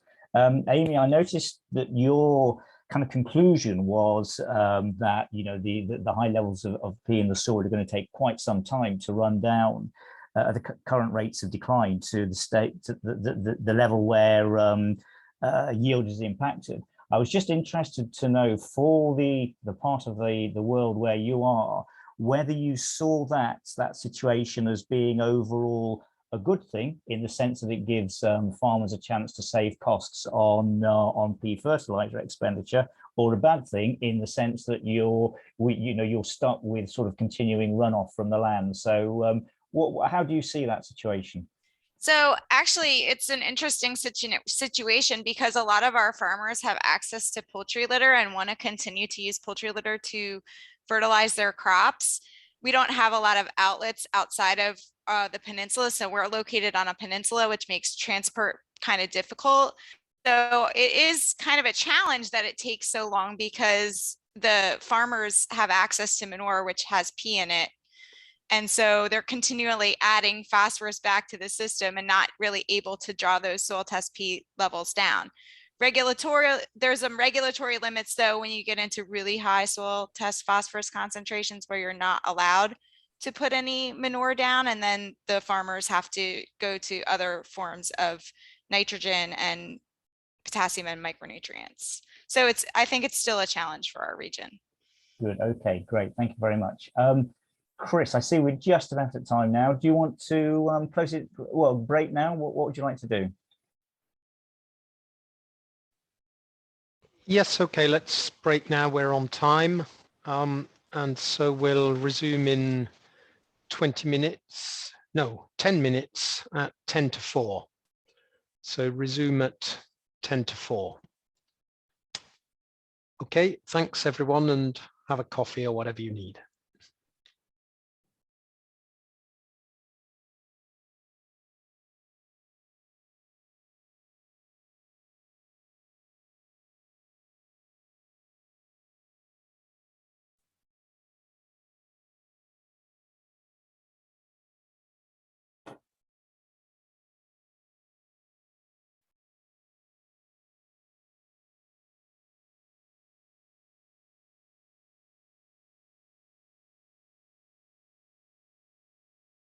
Cool. Over to you, Ludwig. Okay, welcome again, everybody. It's really a pleasure, and I hope you had some time to relax and sort your thoughts, because we learned a lot this afternoon. So we have now 3 presentations left, and I'm happy to welcome Victoria Barcala from Deltares in the Netherlands, and she will present us one of the 3 case studies we are going to see during the next 15 minutes. Victoria, the floor is yours. Thank you very much. Hello, everybody. And yeah, thank you for the opportunity. And today we'll talk about how does legacy phosphorus impacts nutrient losses to surface waters. Next slide, please. So what we have been seeing, that is the same of all the presentations that we have seen today, is that despite that in recent years the trend changed and there is less manure and less fertilizer being applied in the fields, there are still high nutrient values in agricultural catchments, mainly in surface waters, and this causes eutrophication and problems. As we can see in the graph, is the accumulation of phosphorus during the years in the 70s until now. And we can see that now there is almost no phosphorus being applied. This is a P surplus, so really difference between P application and P uptake by the crops. So we selected one farm in the Netherlands that is 24 hectares, when there is the net P surplus is 0 almost. So this depends also in how much the crops grow each year and on the rainfall, but we selected it that there is no net phosphorus input. And we want to see how is the P transported from the legacy P until downstream to surface water. So how does it sediment erosion and leaches move phosphorus from the soil to surface waters. So next slide, please. So for this, we selected this farm, and the particularity of this farm is that all the water drains to one main ditch, where we place a high frequency monitoring station. So we had a V-notch with a pressure gauge to measure the discharge flow, and we also monitor nitrate, total phosphorus, total reactive phosphorus, electroconductivity, ammonia, and other parameters to have an idea the soil of the farm is sandy and non-calcareous. And then we also took distributed samples of the soil at several points in the farm. I think also 24 points at different depths. So from the top soil to from the middle layer, and then deeper soil around between 50 and 80 centimeters depth. And we try to do a mass balance to put everything together and understand how the phosphorus is moving. So next slide, please. So first, we had to close the water balance. So what we saw is that from the net water input between the rain and the evaporation, most of the water, these are lowlands, this is a farm in the Netherlands, so most of the water was transported through groundwater until the ditch. We didn't detect any surface runoff. And then there were also drains placed in the farm, so some of the water also moves through the drains. And after that, there is also still some water that goes into deeper aquifers, deeper layers. And the ditch also gets dry in summer. So when the groundwater level goes below a threshold that is below the level of the ditch, there's nothing moving. So in that case, the transport stops. And the response is really fast. So we saw that more or less when it rains, then we have, after 3 hours,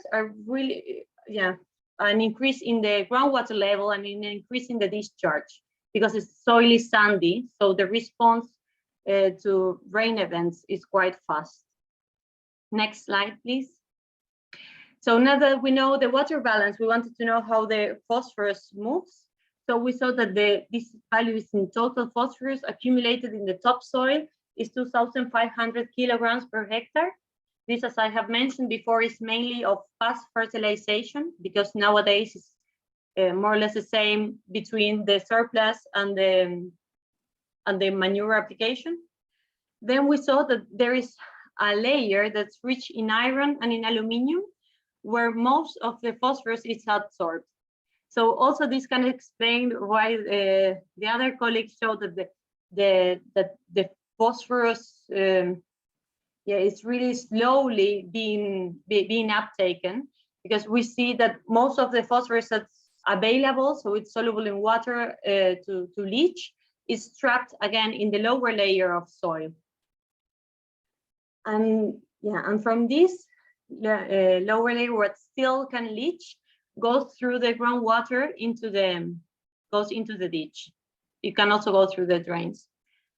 And next slide, please. Once that is in the ditch, what we see is that the phosphorus, as it has been filtrated through the sandy soil, it's soluble phosphorus, but then forms autogenic particles in the ditch.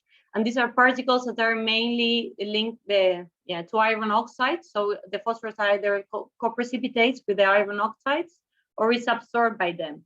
And then these particles accumulate in the bottom of the ditches. And when there is a big storm, a big rain, or just a change in the flow, these particles get resuspended. So most of the phosphorus goes out of the catchment this way with the sediment. Next slide, please.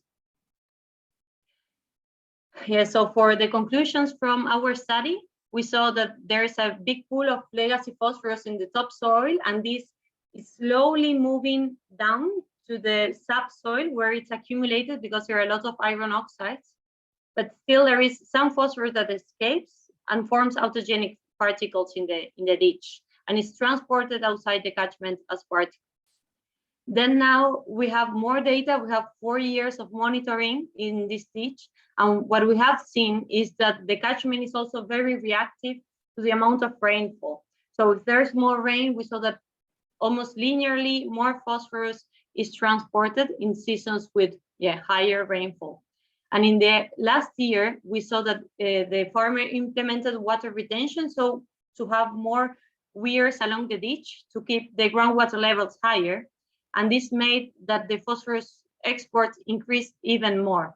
And we think that this is because the groundwater reaches the higher topsoil that has higher phosphorus levels than the subsoil that is rich in iron, and then it's transported directly into the ditch.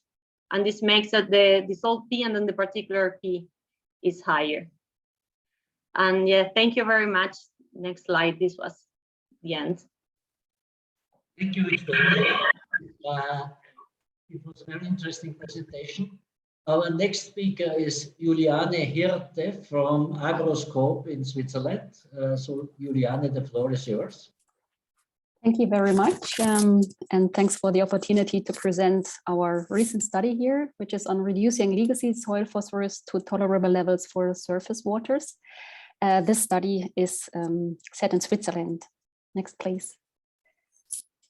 So also in Switzerland, we have a couple of water bodies that don't reach the target value of 20 micrograms phosphorus per liter. And these water bodies are all in the region where we have a very high oversupply with phosphorus in the soil and agricultural soils. So the goals of the study were to identify concepts that best predict the transfer of soil phosphorus to water bodies and to estimate the time that it takes to reduce legacy soil phosphorus to tolerable levels for surface waters. Next, please. So as I said, this study is located in central Switzerland. It's in the catchment of Lake Baalbek, which you can see here with indicated by the black lines. And there's a subcatchment that is also important for this study because a lot of data is drawn from this subcatchment, and this is indicated by green line. So next, please. Here I would like to shortly introduce the concept that the study is based on. So this, we made use of a rainfall runoff phosphorus model that includes two submodules. One is a rainfall runoff module and the other one a phosphorus module. And the rainfall runoff module draws on 14 different parameters. The most important ones are the topographic wetness index and the soil type, but also the drainage probability. And with this submodule, the hydrological risk can be calculated for an area. And the phosphorus submodule can either include average soil test phosphorus values for this area or actually measured soil test phosphorus values. And this is where the subcatchment comes into play because here we had data for more than 80% of the area for soil test phosphorus, and that's why we could include actually measured data. So then there is a load of dissolved reactive phosphorus calculated in the water, and this can be then related to the soil test phosphorus level. So, and what we did is we calculated a target level of dissolved reactive phosphorus that was set to 50% of the current load. And then from this, we also calculated the target level of STP. And with an extra STP decline function that was derived from a p-mining pod experiment, we could eventually calculate the time that it takes to reach the target STP for this catchment. Next slide, please. Here I would just like to show you some results. On the left-hand side, there's this map for the hydrological risk for a medium rainfall event of 35 millimeters per day that happens on average twice per year in Switzerland. And what you can see is that more than 70% of the area is classified as medium to very high risk. In the middle, there's the map for the measured soil test phosphorus, and also here a lot of areas are in the medium to very high soil test phosphorus class. Especially for the subcatchment in the lower left part, we see that most of the areas have a very high soil test phosphorus value. And on the right-hand side, you can see the relation between the cumulative phosphorus balance and soil test phosphorus that we used from the p-mining pod experiment to derive a p-decline function using a mixed effects model. The next slide, please. So this is the overall result, the time to reach target soil test phosphorus. This graph shows you the two different target STP values, the solid red line. This is basically the target STP value for the entire catchment, and the dotted red line would be the target STP value just for this model subcatchment that I showed you, because this had really very high initial soil test phosphorus values. The three scenarios, management scenarios we calculated here are based on management intensity, either with 0% phosphorus addition, but normal N and K fertilization. Then there would be a scenario, an extensive scenario without any NP and K fertilization, and also with very little yield and removal. And then there would be a more intensive management fertilization scenario with 80% of the recommended amount of phosphorus and full N and K fertilization, and with also high yields and 5 to 6 cuts per year. So, and also depending on the initial soil test phosphorus, here we have 3 different scenarios also. The medium STP in the subcatchment for grassland, then a high STP and an extreme value. And depending on those initial soil test phosphorus values, you can see that the time differs a lot, also on the management intensity, and can reach 2 years up to 47, almost 50 years. And with this, I would like to close, and I would also like to thank you for your attention. Thank you, Juliane. Very interesting also, and the time it is taking to come back to sustainable levels. Next speaker is Sarah Stackpole from Poole, from US Geological Survey. I think you are based in Denver, and you are going to present another case study. Thank you, and the floor is yours. Thank you. Today, I will be talking about legacy and contemporary phosphorus contributions and their influence on river water quality trends in the conterminous United States. This is work that I completed with Ted Stetz and Lori Sprague from the USGS. Next slide, please. The first step of our study was to estimate agricultural phosphorus balances. And we did that by summing up manure and fertilizer inputs and subtracting off crop uptake and removal of phosphorus in the harvest. On the top right, there is a map showing the locations of the watersheds. There were 173 of them, where we were able to calculate the agricultural phosphorus balances. On the left side of the screen, you can see specific site locations for agricultural P balances, which were calculated for years 92, 97, 2002, 2007, and 2012. And a t-test was used to determine if the mean agricultural phosphorus balances was significantly above, and that's in the top panel, A, an accumulation watershed, significantly below 0, which would be indicated as a depletion watershed, and not significantly different than 0, which was an equilibrium watershed. You can see down here in panel C. On the right-hand side of the slide, you can see the results summarized for all 173 watersheds. And 173 were in an accumulation phase, 12 were in a depletion, and 44 were in an equilibrium.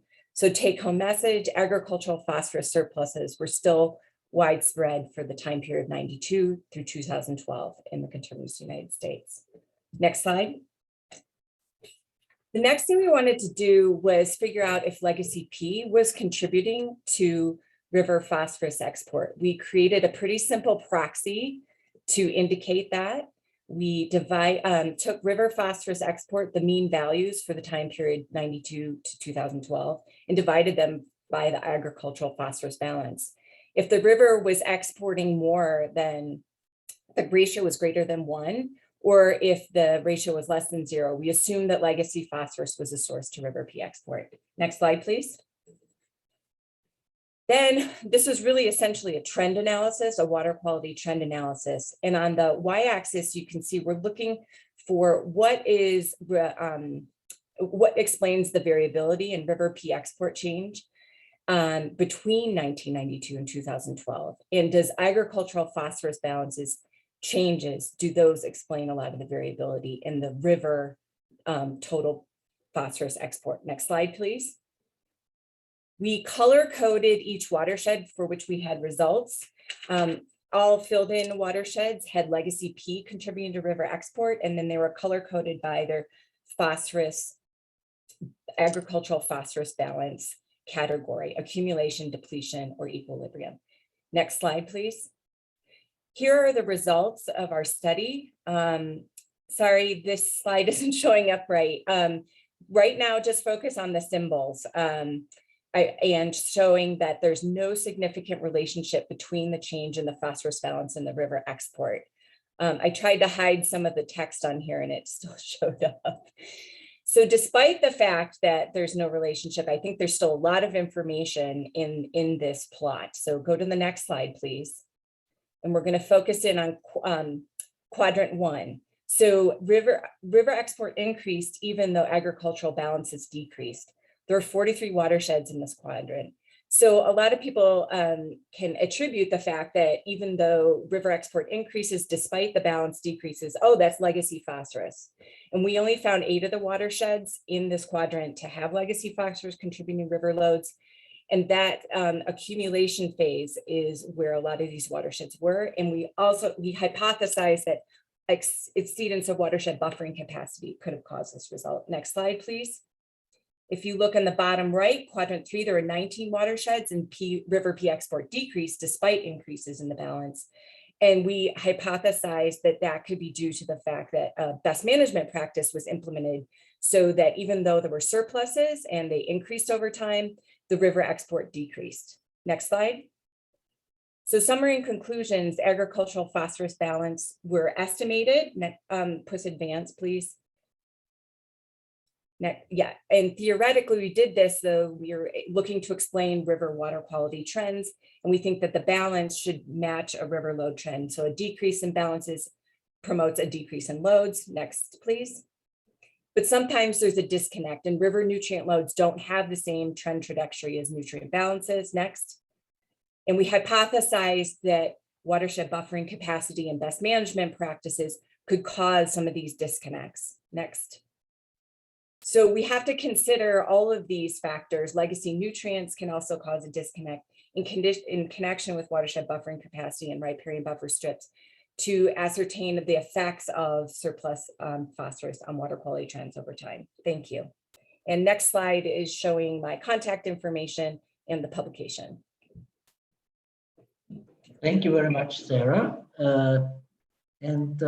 This was this short session with only 3 presentations. And I'm now looking at the chat.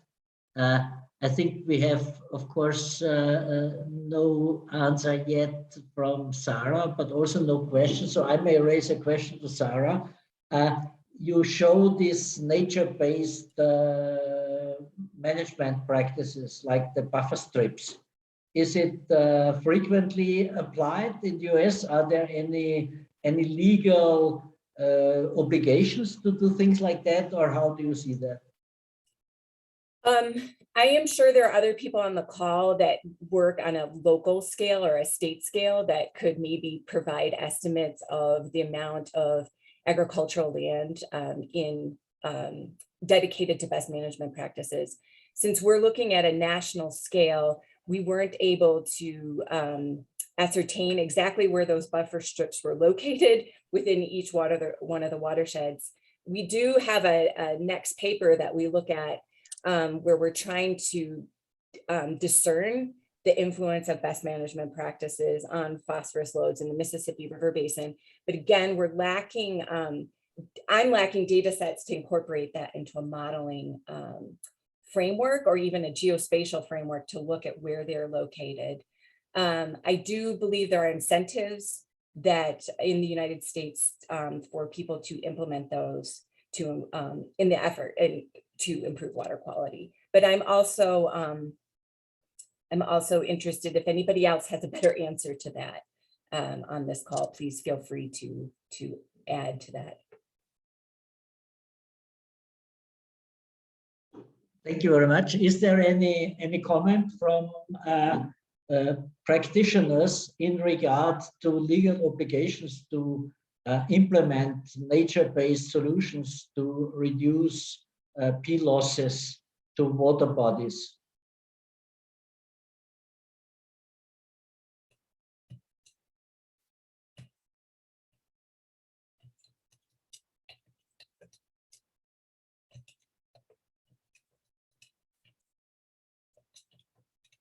No further comments. So in regards to the questions that came up during that session, I read about yields in Switzerland. If your scenarios had an impact on yields, Juliane, do you want to explain a little bit or to answer that question? Yes, sure. Thanks for the question. So for the three scenarios, we had, well, two intensive one and one extensive, and the extensive scenario is purely scientifically driven. So this is nothing a farmer in the practice would use. So yeah, leaving all fertilization out, also NNK. This would also mean reducing the yield a lot, and this is really not economically viable for the farmers. But the other two scenarios that rely on reduced phosphorus fertilization or zero phosphorus fertilization, but full nitrogen and potassium fertilization, they are quite realistic scenarios, I would say. And also with this oversupply of phosphorus in the soil, we would not actually expect any yield reductions within the next couple of years. So, I mean, we also have long-term field experiments that have seen no fertilizer for the last 30 years, and we barely see any yield reduction. So with such an oversupply of soil phosphorus, I think it's really realistic to calculate scenarios without fertilization or with reduced phosphorus fertilization. Okay, thank you very much. Maybe also a similar question to Victoria. In the Netherlands, you have P limits that may be applied to soils, and you showed, let's say, a more or less linear decrease. Is it mainly due to the legislation, or how do you see it? Yes, farmers are asked to not apply more phosphorus than what the plants would uptake. So then they are forced to, they have to think how much they will produce and then apply manure enough to that. And that makes that then the phosphorus is close to zero with the uptake, but then the nitrogen is still higher. It's still like 150 kilograms of N per hectare of the surplus per year. So yeah, that's more or less what they apply. And what we see is that really dependent on how much water is coming from the rain. If there's little water, then there is little phosphorus that is wets the soil and is mobilized, and with more water, more phosphorus is leaching from the soil. Mm-hmm. And you have shown your picture with this small river alongside the field.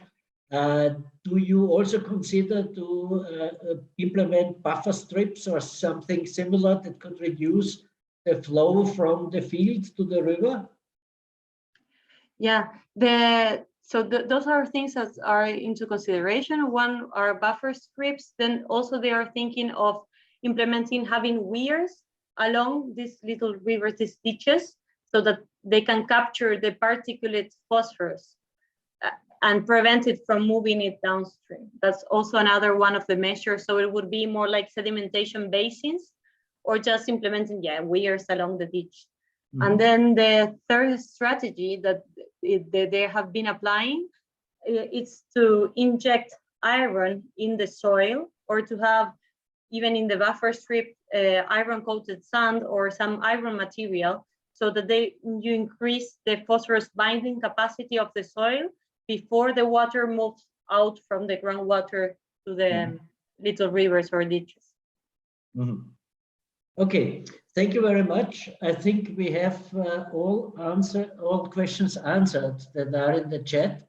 So I think I will close the session, and we start a little bit earlier with our panel discussion. So I think I give the floor now to me. Jim. To Steve. Steve Houghton. Steve, yeah. So Ludwig, thank you very much. Please continue with your panel discussion. So to conclude this afternoon's session, we're going to have a panel discussion. The panel members are Luke Gattiboni, Marzena Small, Antonio Delgado, Carl Ilvanio. We've got the 4 people with us this afternoon. So how this session is going to work is that we'll invite each one of the expert panel to give a few minutes reflection on what they've heard this afternoon and what they think the main points coming out from it are. And then we'll follow that up with a sort of a conversation around these issues with all of you invited to put questions to the expert panel. So if I could ask Luke, first of all, if you would like to take the floor and summarize what you've taken out of this afternoon. Sure. Can you hear me? Yes, indeed. Yeah. Okay, great. Oh, thank you for this great panel. I think it was a great discussion this afternoon, this morning. And during these presentations, we saw 3 different sections. The first one about the concept of legacy phosphorus, and after aspects related to drying down the phosphorus, the legacy phosphorus, and effects on crop yields. And we finished with the part, the aspects related to water quality. But I would like to focus on the first part, related to the concept of legacy phosphorus. I can confess that I still have problems with this concept, because I have seen the concept of legacy phosphorus used in different ways. And Dr. Phil Heiger put a very nice, clean and simple concept about legacy phosphorus this morning. That legacy phosphorus is the indigenous soil phosphorus plus the applied phosphorus, and minus the losses and the removal by plants, or the removals from the system. And it's a very clean concept. But I want to report to you something that we had here in the United States. Amy Schober from University of Delaware is in this call. And she and Stephanie Kulesa from my university, they did a survey with the Sarah 17 group last year during our annual meeting. And they found many different concepts among the scientists. And it was like open a can of worms, different ways and nuances to think about the concept of each one we are using regarding legacy phosphorus. And this is a heads up about how to communicate when you are talking about this important thing. I think most of the when you are talking about this concept is regarding to consider the legacy phosphorus, that one that you just apply, or another nuance is to think about is just the available phosphorus. And I have seen like people considering legacy phosphorus just the available phosphorus above the critical level for plants. And when they use this concept, we use the soil test phosphorus like melic-3, Olsen as the tool, and also looking at these drawdown studies with plants and effects on the soil test report. And in this way, they consider that some of this phosphorus that is applied in the soil is not available for plants, and so it's just a phosphorus that is like the tax fee that you pay to put the soil up to a level with good conditions for plants. But we have other concepts, and sometimes, and we saw during the presentation of this during this event, it's a balance between inputs and outputs of phosphorus, and we are targeting just the phosphorus that you are applying as fertilizer. And this is another way to look at the legacy phosphorus. And there is that concept that Phil just put, that all the phosphorus is legacy phosphorus, including the indigenous phosphorus in the soil. And so when we have other tools like fractionation or spectroscopic techniques, is NMR, that people use to characterize these different pools of phosphorus. And all these different concepts have implications. For example, we have people using the concept of legacy phosphorus to look at the sediments. And so, depending on the concept, it's hard to define, because we have, is this the origin of these sediments? Is the phosphorus is from fertilizer, or is the indigenous phosphorus? And so, isotopic footprints is the way trying to separate this form. And so I think my main point, and I think this is my thoughts for today. I think we need to do the same as we did in the past for the concept of soil quality, and what we are doing nowadays for soil health is that we need to define when we are communicating in a paper or in a conference, communicate what is the concept that we are using for our lecture. Otherwise, sometimes we will talk about different things, and there is these different nuances. And but I think this is it was an amazing event, and we saw very good research all around the world about legacy phosphorus. And thank you for today. Okay, Luke, thank you very much. I would now like to invite Marzena Small to again say a few words, putting together what you've taken out of this afternoon.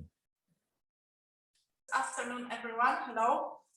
Thank you for the invitation, and thank you for a lot of very nice presentations which showed us quite a holistic approach for the topic of the legacy of phosphorus. I was asked to give the perspective a little bit of the Polish situation during this webinar. So I have to say that I'm very happy with the presentation of Dr. Rutkowska, because she also showed the holistic approach, not only for the individual regions in Poland, but also for the whole country. And in Poland, yes, we have the problem with the phosphorus, which is available in our soils. Currently, around 60% of the soils in our country have high or very high value of the phosphorus, which is available for the plants. And also what should be mentioned here, that we have still unsustainable practices for the fertilization by our farmers, because we have done some analysis last years, and the results showed that farmers are using the mineral fertilizers even on the lands where they have sufficient number of the phosphorus which is available for the plant. And moreover, next to the mineral fertilizers, they are also using the bio-based fertilizers, and they are not included this in the whole calculation of the phosphorus which should be put into the land. So we would like to work more deeply with our farmers to increase not the knowledge, because they are aware about the situation that the phosphorus is one of the main important reasons for the eutrophication. And from eutrophication, eutrophication is a big problem from the perspective of the Poland because of the Baltic Sea region. During the last 20 years, year by year, the situation is getting better from our side, but we have still problem with this. So this last session showed that this is important issue which should be really studied, and I'm very happy that a lot of research works happened around all world, because we have seen that that's not only Europe, but also the United States and other regions in the world are working on this very important issue. So in Poland, what maybe it's worth to note is that now we are conducting the big survey around all 16 regions in Poland, and we would like to check what is really determinant for the usage of bio-based fertilizers in unsustainable way. And after, we would like to propose with our Ministry of Climate and Environment some campaign how to increase the good practices, because the problem is not about the awareness of the farmers, because our survey showed that they would like to be a part of the circular economy implementation in our country, and they are aware about the environmental problems related to the unsustainable usage of fertilizers, but they are not implementing these good practices. So this is the problem which should be solved, and I think not only in our country, but also in other countries. Thank you. Marcena, thank you very much indeed. I would now like to invite Antonio Delgado to also share your thoughts with us, Antonio. Okay, thank you very much for this kind invitation. And I would like to make some reflections about the presentations, the discussion, and the problem of the PU enrichment, the phosphorus enrichment of soil and environmental consequences. I think that we had a really interesting meeting. Perhaps much attention has been paid to environmental issues. And I think that we cannot separate these environmental problems from agronomic problems. And probably we have to consider the reduction of the legacy P within sustainable phosphorus fertilization management. If we decrease the legacy P, we will decrease environmental concerns. And perhaps in the long term or very long term has feel higher and you sharply explained. But after depletion of these legacy P, soils might be responsive to P fertilization. And perhaps when we decrease this available reserve of phosphorus in soils, a balanced P application will not sustain crop yields. So defining an accurate depletion level will be necessary for more efficient phosphorus fertilization. The use of legacy P should be considered part of sustainable phosphorus management strategies, which obviously must take into account the control of environmental concerns. Decreasing the legacy P involves first the depletion of the more readily available phosphorus pool in soil. And this pool frequently accounts for less of 10% of total phosphorus in soil. So after depleting the available P pool, significant amounts of phosphorus will remain in soil, but this phosphorus is not going to be easily available to plant. So this is also legacy P, this not available P. And we should think how using this non-readily available phosphorus for maintaining agricultural productivity. In this regard, perhaps biological resource, plant breeding, perhaps transgenic crops, microbial inoculants, should be considered for avoiding the consequences of the depletion of minable P reserves. In any case, as a conclusion, I have to say that legacy P is an heritage, and we should think how to use this in a proper way. And this means maintaining agricultural production while decreasing environmental concerns related to phosphorus fertilization. In conclusion, regarding this legacy, we cannot behave like the prodigal son, and I think that we should use it conveniently for human thinking in food security in particular, and to preserve nature. So this is my short reflection about the meeting. Thank you very much, Antonio. So next, I'd like to invite Kari Yelvanio to also share your thoughts with us, Kari. Good afternoon to everyone. My name is Kari Yelvanio, and thank you for inviting me to this very interesting webinar. And I am mainly observing these from the crop production point of view. And these presentations, they have clearly shown that over-fertilization has increased legacy P pool just in a few decades. But as shown, it takes a much longer time to reduce it to the level that is environmentally safe. Of course, from the farmer's point of view, this is like money in the bank, as it can sustain crop growth even for decades without using any fresh P fertilizers, as we have seen from this presentation.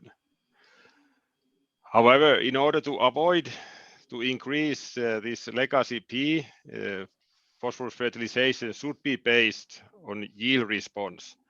And for that, P fertilization need to have a solid scientific justification. In some cases, phosphorus fertilization has been claimed in order to increase phosphorus content in harvested yield. And of course, this is from the animal nutrition point of view, higher P content in feed may be a good, but I think that this additional phosphorus should be supplemented through mineral supplements rather than over-fertilizing agricultural fields, which is also quite inefficient way of increasing feed's phosphorus concentration. And I think that also these phosphorus fertilizer recommendations, they need to be proved in field conditions, and in future these value of these long-term field trials will increase even more, as they are very valuable sites for demonstrating these legacy phosphorus value. And as a soil scientist, there are several soil testing methods utilized, especially here in Europe, as shown also in this presentation, which somehow complicates the comparison of these different or results from different presentation. And then because this makes the comparison of data difficult, even across the borders is difficult to make these comparisons, although they belong to the same watersheds, this region. And this complicates also the comparison of phosphorus fertilizer recommendation across countries, and because then just across borders, they may be different recommendation for P fertilization. And as also shown on this presentation, manure seems to be an efficient P fertilizer. And I think that variety of different types of bio-based fertilizers will increase after this new fertilizing products regulation will be implemented in the EU this year. So the chemical properties of fertilizers and effects on both agronomic efficiency and phosphorus losses needs to be thoroughly evaluated in order to avoid P accumulation in soils and further increase legacy phosphorus pool. So these were my main thoughts from these presentations. Gary, thank you very much indeed. Apologies. So finally, I would like to ask Leonardos Vaguts to also give us his thoughts on our what we've heard this afternoon. Leonardos. Okay, thank you very much. Thank you very much, everybody. Leonardos Vaguts from Mohammed VI Polytechnic University here in Morocco.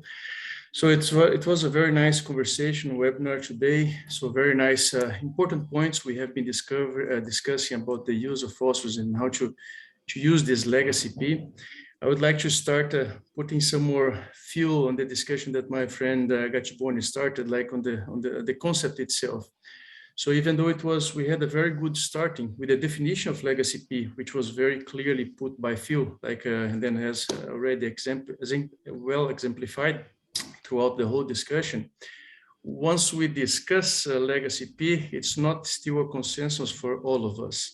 And even today, we saw many presentations. And then if I ask you guys now, legacy P, is it good or bad? Is it a curse or is it a blessing that we have? So I think most would say that it's not a good thing, right? Because sometimes, again, the definition is not very clear. But but as Phil already also said since the beginning, so it poses a very important, great opportunity that we have, and it was said by Antonio very well now again, closing as a closing remark. So taking some important approximations as we take, like, let's say the temperate soil conditions, very like, let's say rich soils, shallow soils. In this sense, most of the time, this legacy P, which was built for a long time, it might represent some issues with the phosphorus going to the water bodies, but also represents the opportunity, as was rightly said now, that we can now produce food without applying phosphorus because of the legacy P that has been applied before. But if we move to the more tropical conditions, which now with two recent very good publications, independent one showing that phosphorus is the most limiting nutrient in the worldwide for biomass production, In these conditions where we have highly weathered soils, very low fertility, high P fixation, building legacy P, it's very important to build the sustainable agriculture that we want to be able to bring soil health and to comply with a bunch of the SDGs that we need. So we have these different conditions that we have to take into consideration when discussing this term and then this very important topic that we have been doing today. And then going back to the discussions regarding the methods, our evaluations, I think it was very clear now that all of us here, we do have a good understanding of this box, which are our soils that we are filling up with phosphorus, sometimes spilling with phosphorus, or a lot of phosphorus. But these soils, these boxes, they have different sizes, different shapes, and very different compartments, which our agronomic tests, they are not being able to really educate us and tell us what is going on. So I think all of us, we really do understand these different compartments, but it's time, as it was rightly said by Marcena, so how these things are coming to the policies, how they are helping us to bring the right policies in terms of using rightly the phosphorus with different sources, different applications to our farmers at the end. It's not that we don't have them, we do have, but they are going to the policies. And then at the end, also we have been, nowadays we are discussing about a bunch of very high technology tools like satellite imagery, robots, a bunch of things. And then sometimes we are forgetting really the basic things like soil, it's a 3D thing. We are now, many of the presentations, they talked about the rooting zone. So we are forgetting to understand really this rooting zone and what is going on in the biogeochemical cycling of phosphorus. So I think like just closing everything, a very important point that was raised throughout the presentations was our recommendations, they are outdated, and then it's very hard to update them, very costly, time consuming, and so on. And then again, it comes back to the policy side. How does we want to bring all these new technologies if we don't bring the right recommendations? So I think we need to step back and then really come up with this way of really recommending phosphorus in the right way for the different cropping systems. And I think just to close everything, just a few weeks ago, I still read in this year in January, we got a very good publication, and then I think most of the authors, they are here with us today, which is the furthering the 4R nutrient stewardship. And then there, in a very short and very concise and a very nice way, they bring all these points on how it is important to connect all these players, the scientists, the governments, the policies, everything, so we can have these 4R really to integrate these changing farming objectives that we have been having in order to support this wider range of sustainability outcomes. So those were some of the remarks. And then again, thank you everybody. It was a very nice conclusions. And over to you, Chris. Okay, Leonardo, thank you very much. So now what we'll do is open the session to questions. And I think we'll play this one a little bit differently as it's Sorry, Steve, I think you're missing Jim Elsa. Oh, Jim, panel. Sorry, I didn't realize you were with us. My apologies. He's sitting just behind you on your right, but you maybe can't see him. Jim, you can bend forward and flick my ear. Yeah, hello. Yeah, please, I'm here. Take it away. I've been here for a while. Great session. Good to hear it from everyone, and happy to be able to add my thoughts. I made a rough sketch of a bunch of things as I was listening and to all the presentations. Speaking on behalf of lakes of the world, I would just have to say thank God for legacy phosphorus, because if it wasn't for legacy phosphorus, all that phosphorus would be in our lakes, and we'd have an even worse water quality problem than we currently have with nutrient pollution. So let's keep it in the soil, let's keep it in the food system, let's keep it in the crops, let's keep it out of the water. And so I'm glad actually that we built up a lot of phosphorus in the soil, not built it up in lakes where it causes we call it internal loading, and it would be another extra eutrophication problem. Several things came out of this for me about things we needed to know more about legacy phosphorus. Very clearly, I think we need to know more about the chemical form of legacy phosphorus. There was some nice data presented on that, but we are not going to be able to deal with how to extract it, draw it down, or figure out where it goes until we have a real good, better handle on the chemical fractionation of legacy phosphorus. beyond these fractionation methods that are being used. I think we need a much better molecular characterization of legacy phosphorus than the sort of methodological methods that we currently use. The big question that kept coming back, and we saw some nice data on this, is where is the legacy phosphorus that's out there? And again, it was mentioned earlier, the soil layers seems to be an important part of the story. That's also going to help us understand what crops can get it, how they can get it, and then also where it might go when it's lost and how it's lost.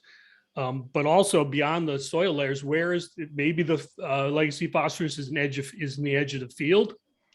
I don't know if we have good spatial mapping of legacy phosphorus at that scale where it is spatially in the agricultural system. That would be good. And when it's lost, where does it end up? Is it in river margins? Is it in wetlands? And how much of it eventually makes it in for longer waterborne transport? I'm also curious about measurement error on legacy phosphorus calculations. How good a sense do we have about phosphorus output in crops or offtake? Do we have the type of resolution of data on crop phosphorus removal at the scales that we needed to be able to estimate these values well? Another question that came up to me is what about legacy nitrogen? Obviously, we need nitrogen management as well as phosphorus management. Obviously, nitrogen can also be lost to the atmospheric processes, but and nitrogen may be a little slippier into the water system, being lost as nitrate. But I do imagine there's a lot of legacy nitrogen building up as well in different places, and it would be good to know about that as well while we're at it.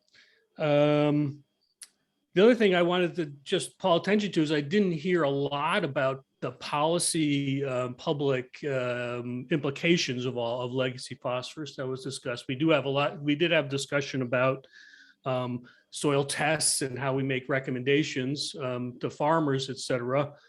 But on the other hand, down the downstream side, there's a lot of implications of legacy phosphorus for how we manage water quality, nutrient loss processes.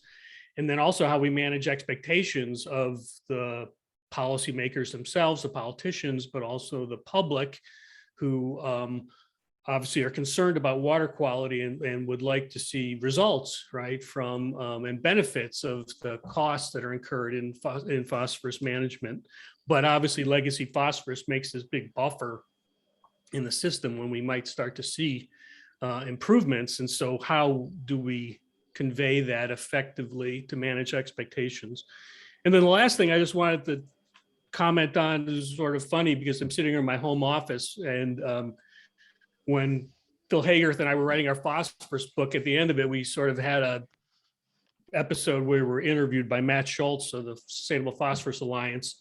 And we had a few beers while we were doing it. It was over Zoom, but Phil was here in the office, and we got a little bit crazy toward the end. And I remember Phil standing up and saying, what if we stopped?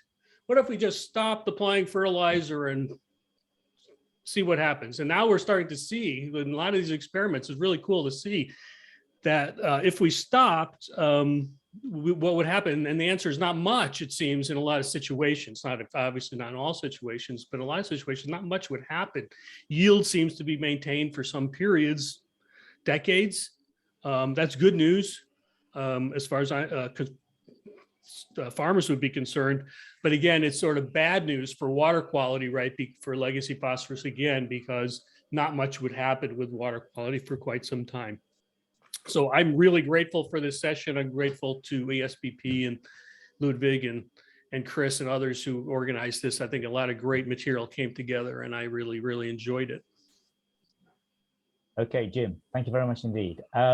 We've now got a few minutes for discussion. As it is supposed to be a panel discussion, I thought we would change from putting questions into the chat to actually inviting participants to unmute yourself and put a question verbally to the panel. So can I invite somebody to put a question to the panel?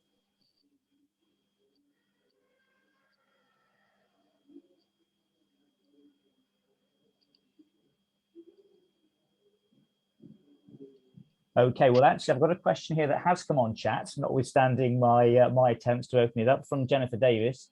General question for all panelists. How much of our legacy P research is being followed up or applied to crop, biogeochemical, hydrological, computer-based modeling? How will this influence our understanding of how we manage legacy P? So who would like to kick off on this question relating the research to modeling?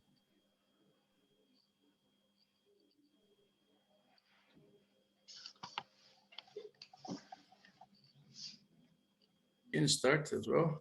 Please do, please do. But Antonio, if you want to go, yeah. Leonardo, I was thinking that perhaps we need the help of somebody with experience in modeling.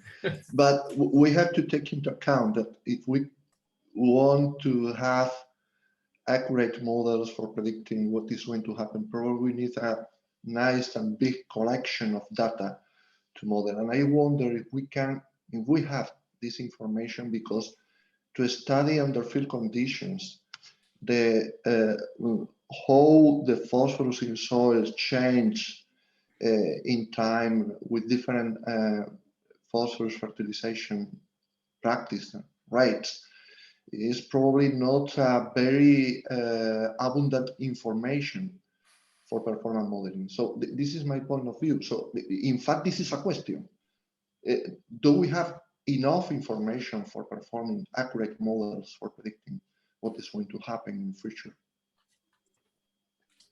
Gary, do you have a view on this one? Gary? Yes, well, I'm not myself expert in modeling, but here in Finland we have collected these field trial, phosphorus field trials conducted since 1920s. And we have conducted a meta-analysis for this in order to determine this critical phosphorus status in soil, where you should, after which you don't receive any yield response. And with that data, we have also evaluated the decrease of or how fast the soil P status decreases if we are omitting totally phosphorus fertilization, and then if we are using different fertilization schemes and with different crops, how it will evolve. I can put some papers in chat for those who might be interested for these results. But as I am not myself into those studies that deeply, I better that you go through these reports instead. Okay, Carrie, thank you very much. I see that Phil Haygarth's got his hand up. On the assumption that's not to do with having some beers, Phil, do you want to sort of come into the conversation? Yeah, always happy to talk about beers, but I'll just start my video. Thank you. Yeah, it just a great discussion, and congratulations to the organisers for bringing so many people together on this topic this afternoon or this morning or whatever it was for you. I just wanted to maybe actually hearing Jim spoke made me think about one of the other things that we toyed with when we wrote our book is we thought about the efficiency of bred agricultural plants.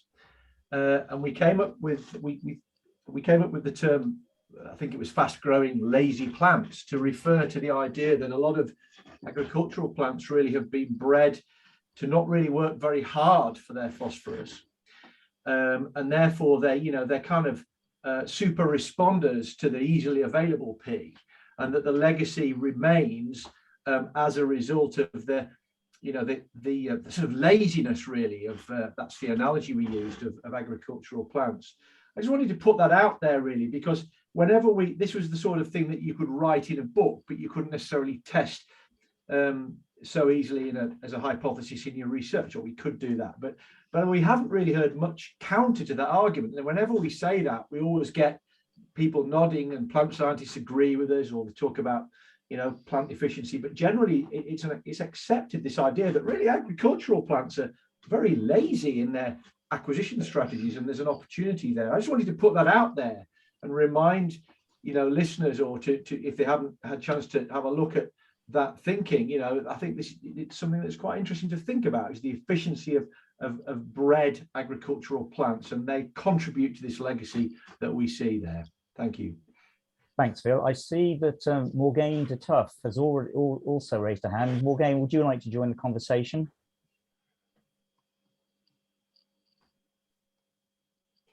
So who's the first who's going to? Hi, sorry, I think that's a mistake with the hand. Okay, right. So, my apologies for embarrassing you then, Morgane, in public. No worries. Monica Garnier, I believe you have got a question on climate change. Would you like to put that to the panel, please?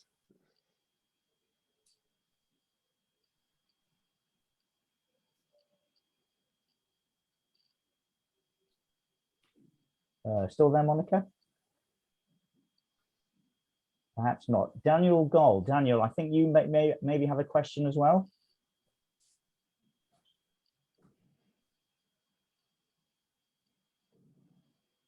Okay, I'm doing consistently well here. Well, if Monica or Daniel want to come in a moment, feel free. But for the time being, I've got a general question for the panel from Ed Weinberg. How does one scale up to thousands of hectares that need the scale on which you need to address legacy P losses, when it appears from the presentations that it's a kind of a proactive but very slow process to remedy, and therefore just needs a lot of patient capital? So how do you deal with the scale of what looks like is required? Who would like to pick on that one?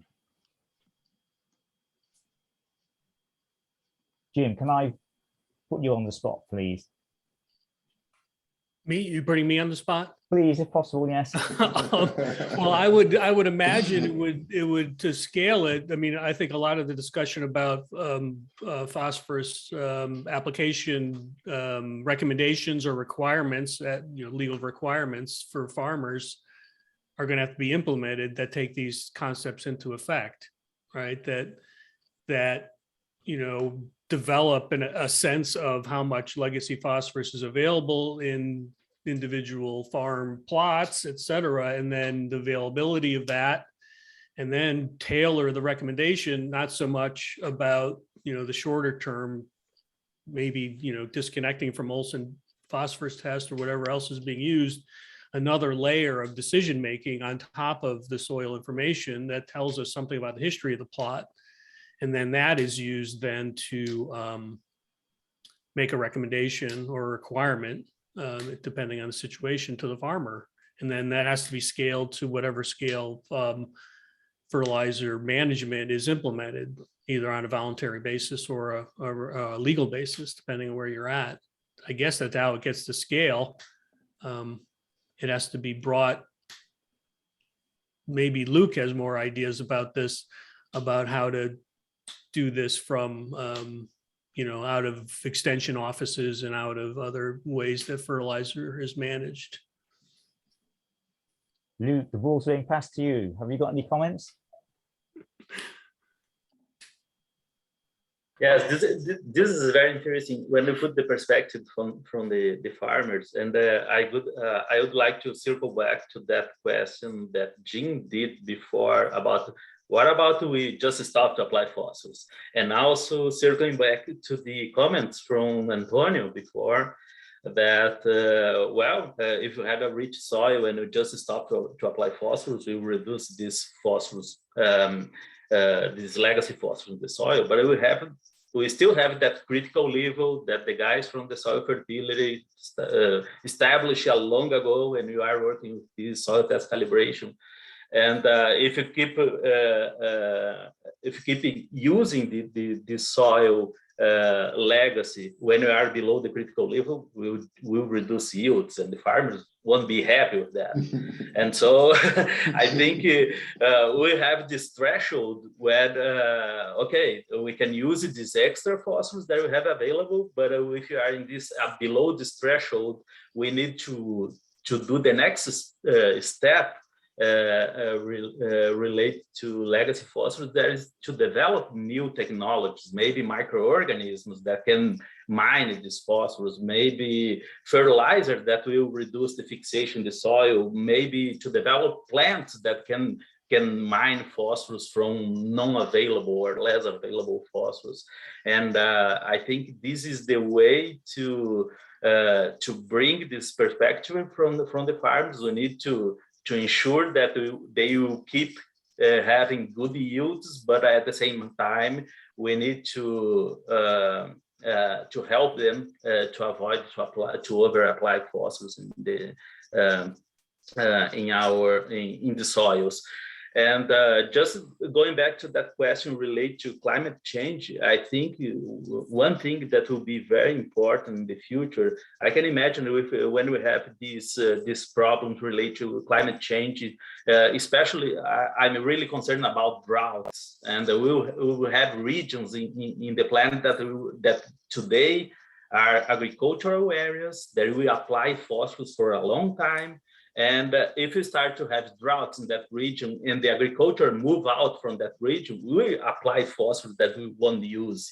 And at the same time, we will move to other regions that we need to start to apply again and build up the phosphorus. And so this is a very very big concern about less efficiency and using the phosphorus in the wrong place for the future. Okay, great. Thank you very much indeed. Now, I believe that Martin Van, I'm not sure what the D stands for, wants to pose an oral question. So Martin, if you're there, could you put your question to the panel, please? Can you hear me? Yes, there's a bit of an echo, but we can hear you. Okay, great. Yeah, I was wondering, because in the routine agronomic soil testing, we're mainly used to soil p-tests, which focus on directly available P or reversibly bound P, while with legacy P, like the total pool becomes more, more important, as well as the binding capacity of the soil, to make those connections with water quality and to derive measures to make use of legacy P. So I was wondering if, in your view, the current soil P tests used in the agronomic soil testing are sufficient to as well deal with measures to make use of legacy P. Who would like to take that one? Marcena, you must be feeling a bit neglected. Is this one that you can talk to? No, sorry, we don't conduct this kind of experiments here. But I just wanted to say something to the previous question, that if we are not doing anything, this is the regression. Yes, so with the scale-uping of something, firstly we have to first on the local scale. If with individual units, with the legacy of phosphorus on the local little scale, and after when we have the technological progress, when we develop some technology solutions, methods, how to improve this situation, then we can transfer knowledge and then we can transfer technologies. So, but really, if we are doing nothing, it's not innovation, and it's not the circular economy. So that's very important that, and I'm very happy that there's a lot of works which are dedicated to this legacy of phosphorus. And on this chat, I have seen very important question for this webinar today. What is the real final definition of the legacy phosphorus? I'm very curious about it, and I'm very interested. What will be the last definition from this workshop? Great. Marcena, thank you very much. Just want to come back to Martin's question now. Leonardus, is that something you're able to pick up on, Martin's question? Just remember me, which one was Martin's question, this last one? Okay, Martin, do you just want to summarize it for us again, please? Yeah, it was if the root of soil p-tests used in agronomic soil testing are sufficient to as well be able to come up with measures to deal with legacy P. I think, yeah, thank you very much. I think it goes in the same direction as the other one with the question about the modeling, the geochemical modeling. So as we saw today, a bunch of information. So if you see, almost everybody said that the agronomic tests they don't represent well what is going on. So when they found the test, it was like a soil index text using different extractants, things that we don't use in the agronomic tests. So even if the models, going back to the models, which is the similar thing, if the models do already exist, and then we do have them in the labs, in the trials for water, they don't come up to the farmers, which are the ones actually using the phosphorus. So how do you expect the farmers to use the phosphorus, rate of application, if the agronomic tests, they're not representing well what is going on? They cannot understand well the legacy P. They cannot, once we have a lot of phosphorus now in the soil, they cannot even predict what is going on. As we saw that in most of the areas, like it was commented, many of the places we don't even need the phosphorus anymore to keep the same productivity. So I think this comes to, this is the bottom line. So we are going to try to sometimes to go to very advanced things, but we are forgetting the foundation. So if we don't have this good information, the good soil extracting that can really evaluate phosphorus availability in the soil, which in principle, if we have a good one, we already have the legacy P would be evaluated, everything would be there, because then it would tell us the critical level, as I think was said by Antonio, by Gattiboni there. So for me, no, this is the problem. So we are losing the effect, the capability of the agronomic test that we are using. Then it goes back to the modeling question. Okay, thank you. Would any of the other panel members like to come in on this question? No? Okay, fine. Thank you very much for that. We've got, I believe, Sandra Blinn would like to ask a question. Sandra, if you're there, would you like to unmute yourself and address the panel?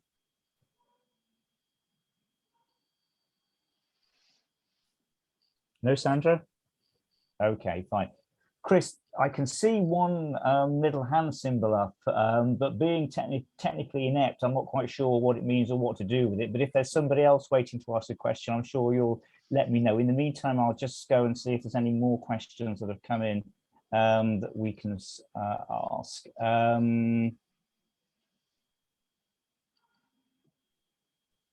If anyone else does want to ask a question, just turn your mic on and ask it. If not, then I guess it's time to close, more or less. Yeah, So I think it's coming from Arno. It's Arno, yeah. I really do enjoy this meeting and what you've pulled off here, but I'd like to ask the panel, and maybe the limnologist on the panel that might be able to answer this, is where is the holistic approach that farmers have to take every day, in that phosphorus is not the top item for them at all, and that it's nitrogen, and especially if they're specialists in using manure. So they know that only about half of the nitrogen in manure is available to crops, and it doesn't behave at all the same way phosphorus does. It's gone very, very quickly, and so you don't have much of a legacy. So isn't the solution for managing phosphorus one of looking at both nitrogen and phosphorus to avoid these surpluses? And I'm getting at the classic Redfield ratios that limnologists understand, some agronomists understand, but I don't believe that it's being broadcasted in this kind of discussion. Okay, who would like to pick that one up? Hey, Arno, I guess I better step up and take this one. Okay. So before I wrote my book about phosphorus with Phil Hagerth, I wrote another book with Bob Sterner called Ecological Stoichiometry. And that one is all about how important it is not to study one element at a time, and that you need to consider all the different elements that are important in biology and ecosystems. And so I hear you. And if anyone saw Science Magazine a couple of weeks ago, there was a nice piece out from Penuelas and others about how we need to pay attention to stoichiometric balance, not just the absolute levels of nutrients in whatever system we're studying, but in that case, they're talking about how humans are perturbing the biogeochemical cycles. And so you are correct. And it's one of the tensions actually that I felt in running the Sustainable Phosphorus Alliance, is that we end up not spending as much time as we should thinking about nitrogen. In fact, the nitrogen sustainability people are a different group of people than the phosphorus sustainability people who are having their meetings, and the two are kind of never meeting up, and that's an unfortunate thing, I think, and eventually we're going to need to get around it. But it leads to the kind of problems you have, because if you're just applying phosphorus to hit phosphorus targets and not paying attention to nitrogen with manure, then you end up with all kinds of imbalances that that you should be mindful of. And so and absolutely, and then there comes down to what happens when the nutrients get in the lakes. Do we have to worry about nitrogen or phosphorus? Limnologists have been fighting recently about this topic. Once again, even though David Schindler passed away, sadly, his battle is still going on with those who would argue that we also have to pay attention to nitrogen while we're worrying about water quality. So these things are at play in as we think about how fertilizer is managed, how we think about wastewater treatment. For example, wastewater treatment targets phosphorus and not nitrogen generally, and therefore it tends to increase the N to P ratios of lakes. There's data from China showing this now, and that as they've been improving their water treatment, they're raising the N to P ratios of lakes in China because they're focusing only on phosphorus and not nitrogen. And I have a new paper that'll hopefully be out in the coming months about this same issue in Flathead Lake in Montana, where we work. And so that we need to pay attention to the nutrient balances that are out there for all the elements, and potassium is another one, nitrogen, carbon, obviously, as it's moving around in the environment too. So.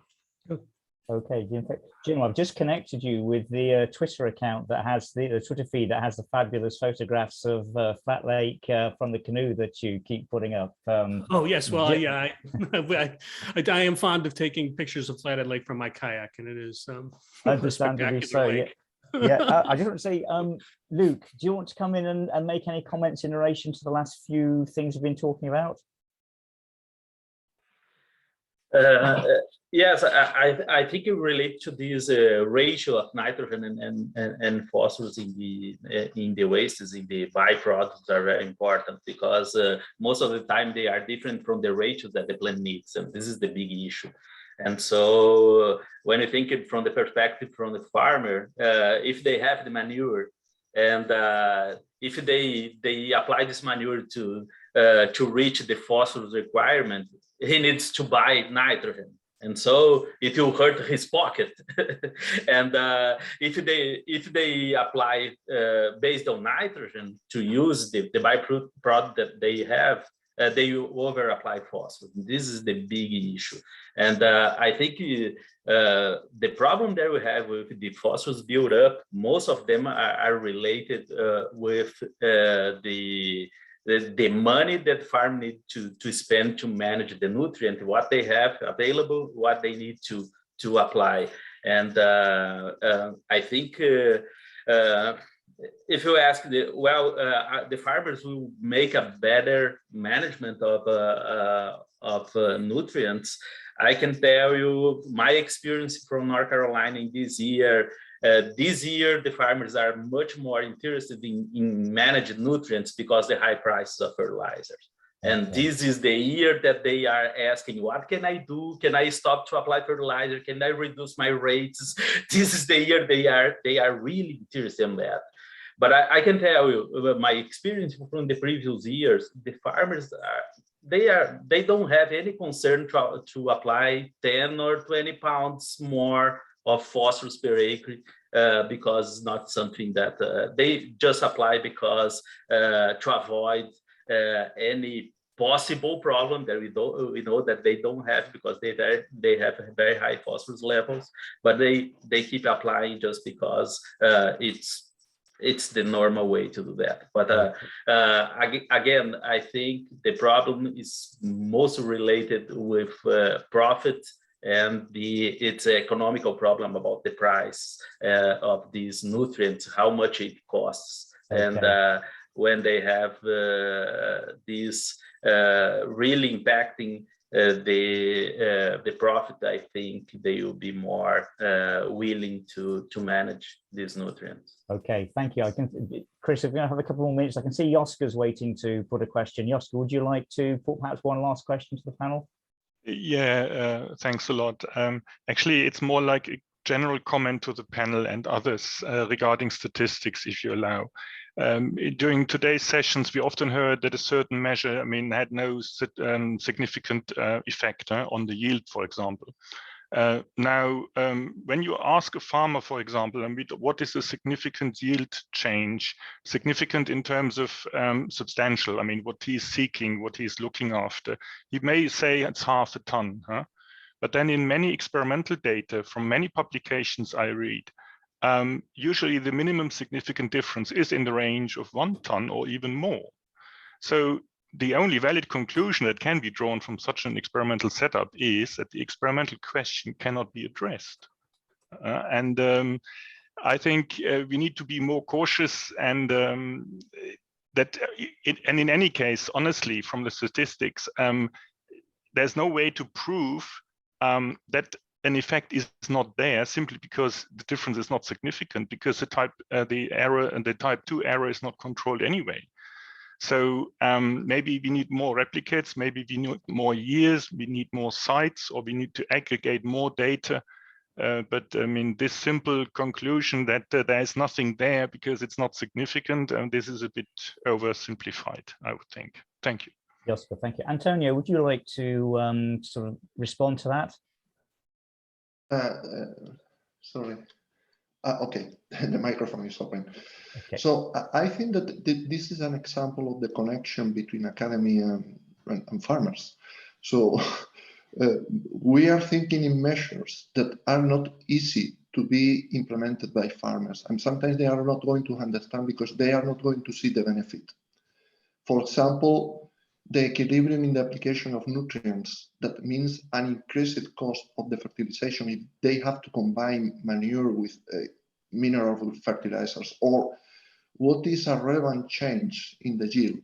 How we can see in an experiment that we are significantly increasing yields or decreasing yields with 0.1 ton, that is something, or 1 ton, that is something that perhaps is not practical.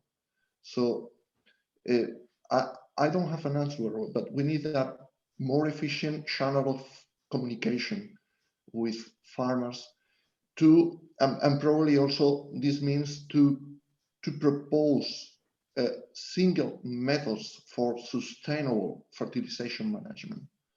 So it's complex to recommend fertilization on the basis of soil pit test or other tests for other nutrients, the need of an equilibrium in the application of nutrients, but sometimes this is complex for farmers and not easy to access or to use this information.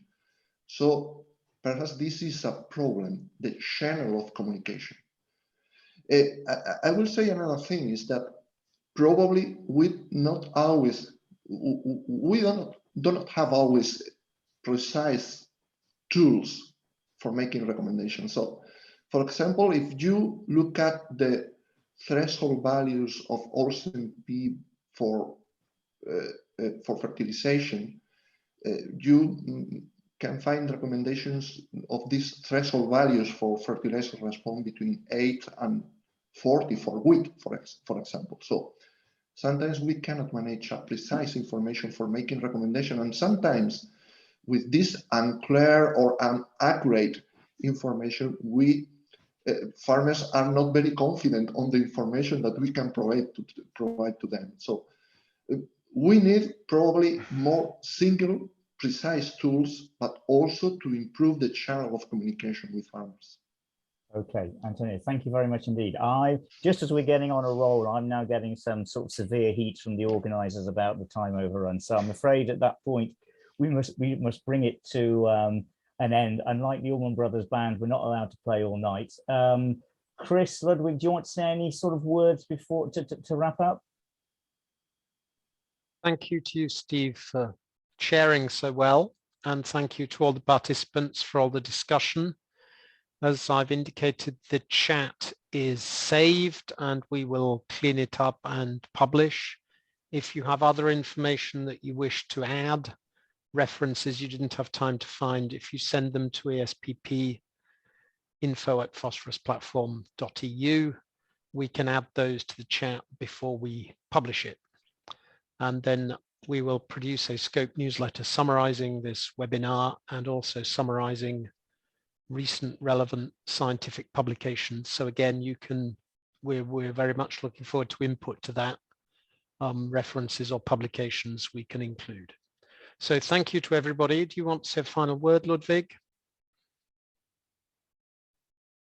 Yeah, I just wanted to thank you for the invitation, and maybe something what is also conclusion that to the previous question, that usually between the science and the business, there is some turbulences in the communication, and in our sector, we have one more very important stakeholder, which is the farmer and user of our solutions. And we can expect that here we have even more turbulences, and we should use this situation also with the economic changes or prices of the fertilizers to increase the awareness and to convince the farmers that they should calculate the amount of the phosphorus, nitrogen, and other nutrients which they really need in the crops lands. Thank you very much.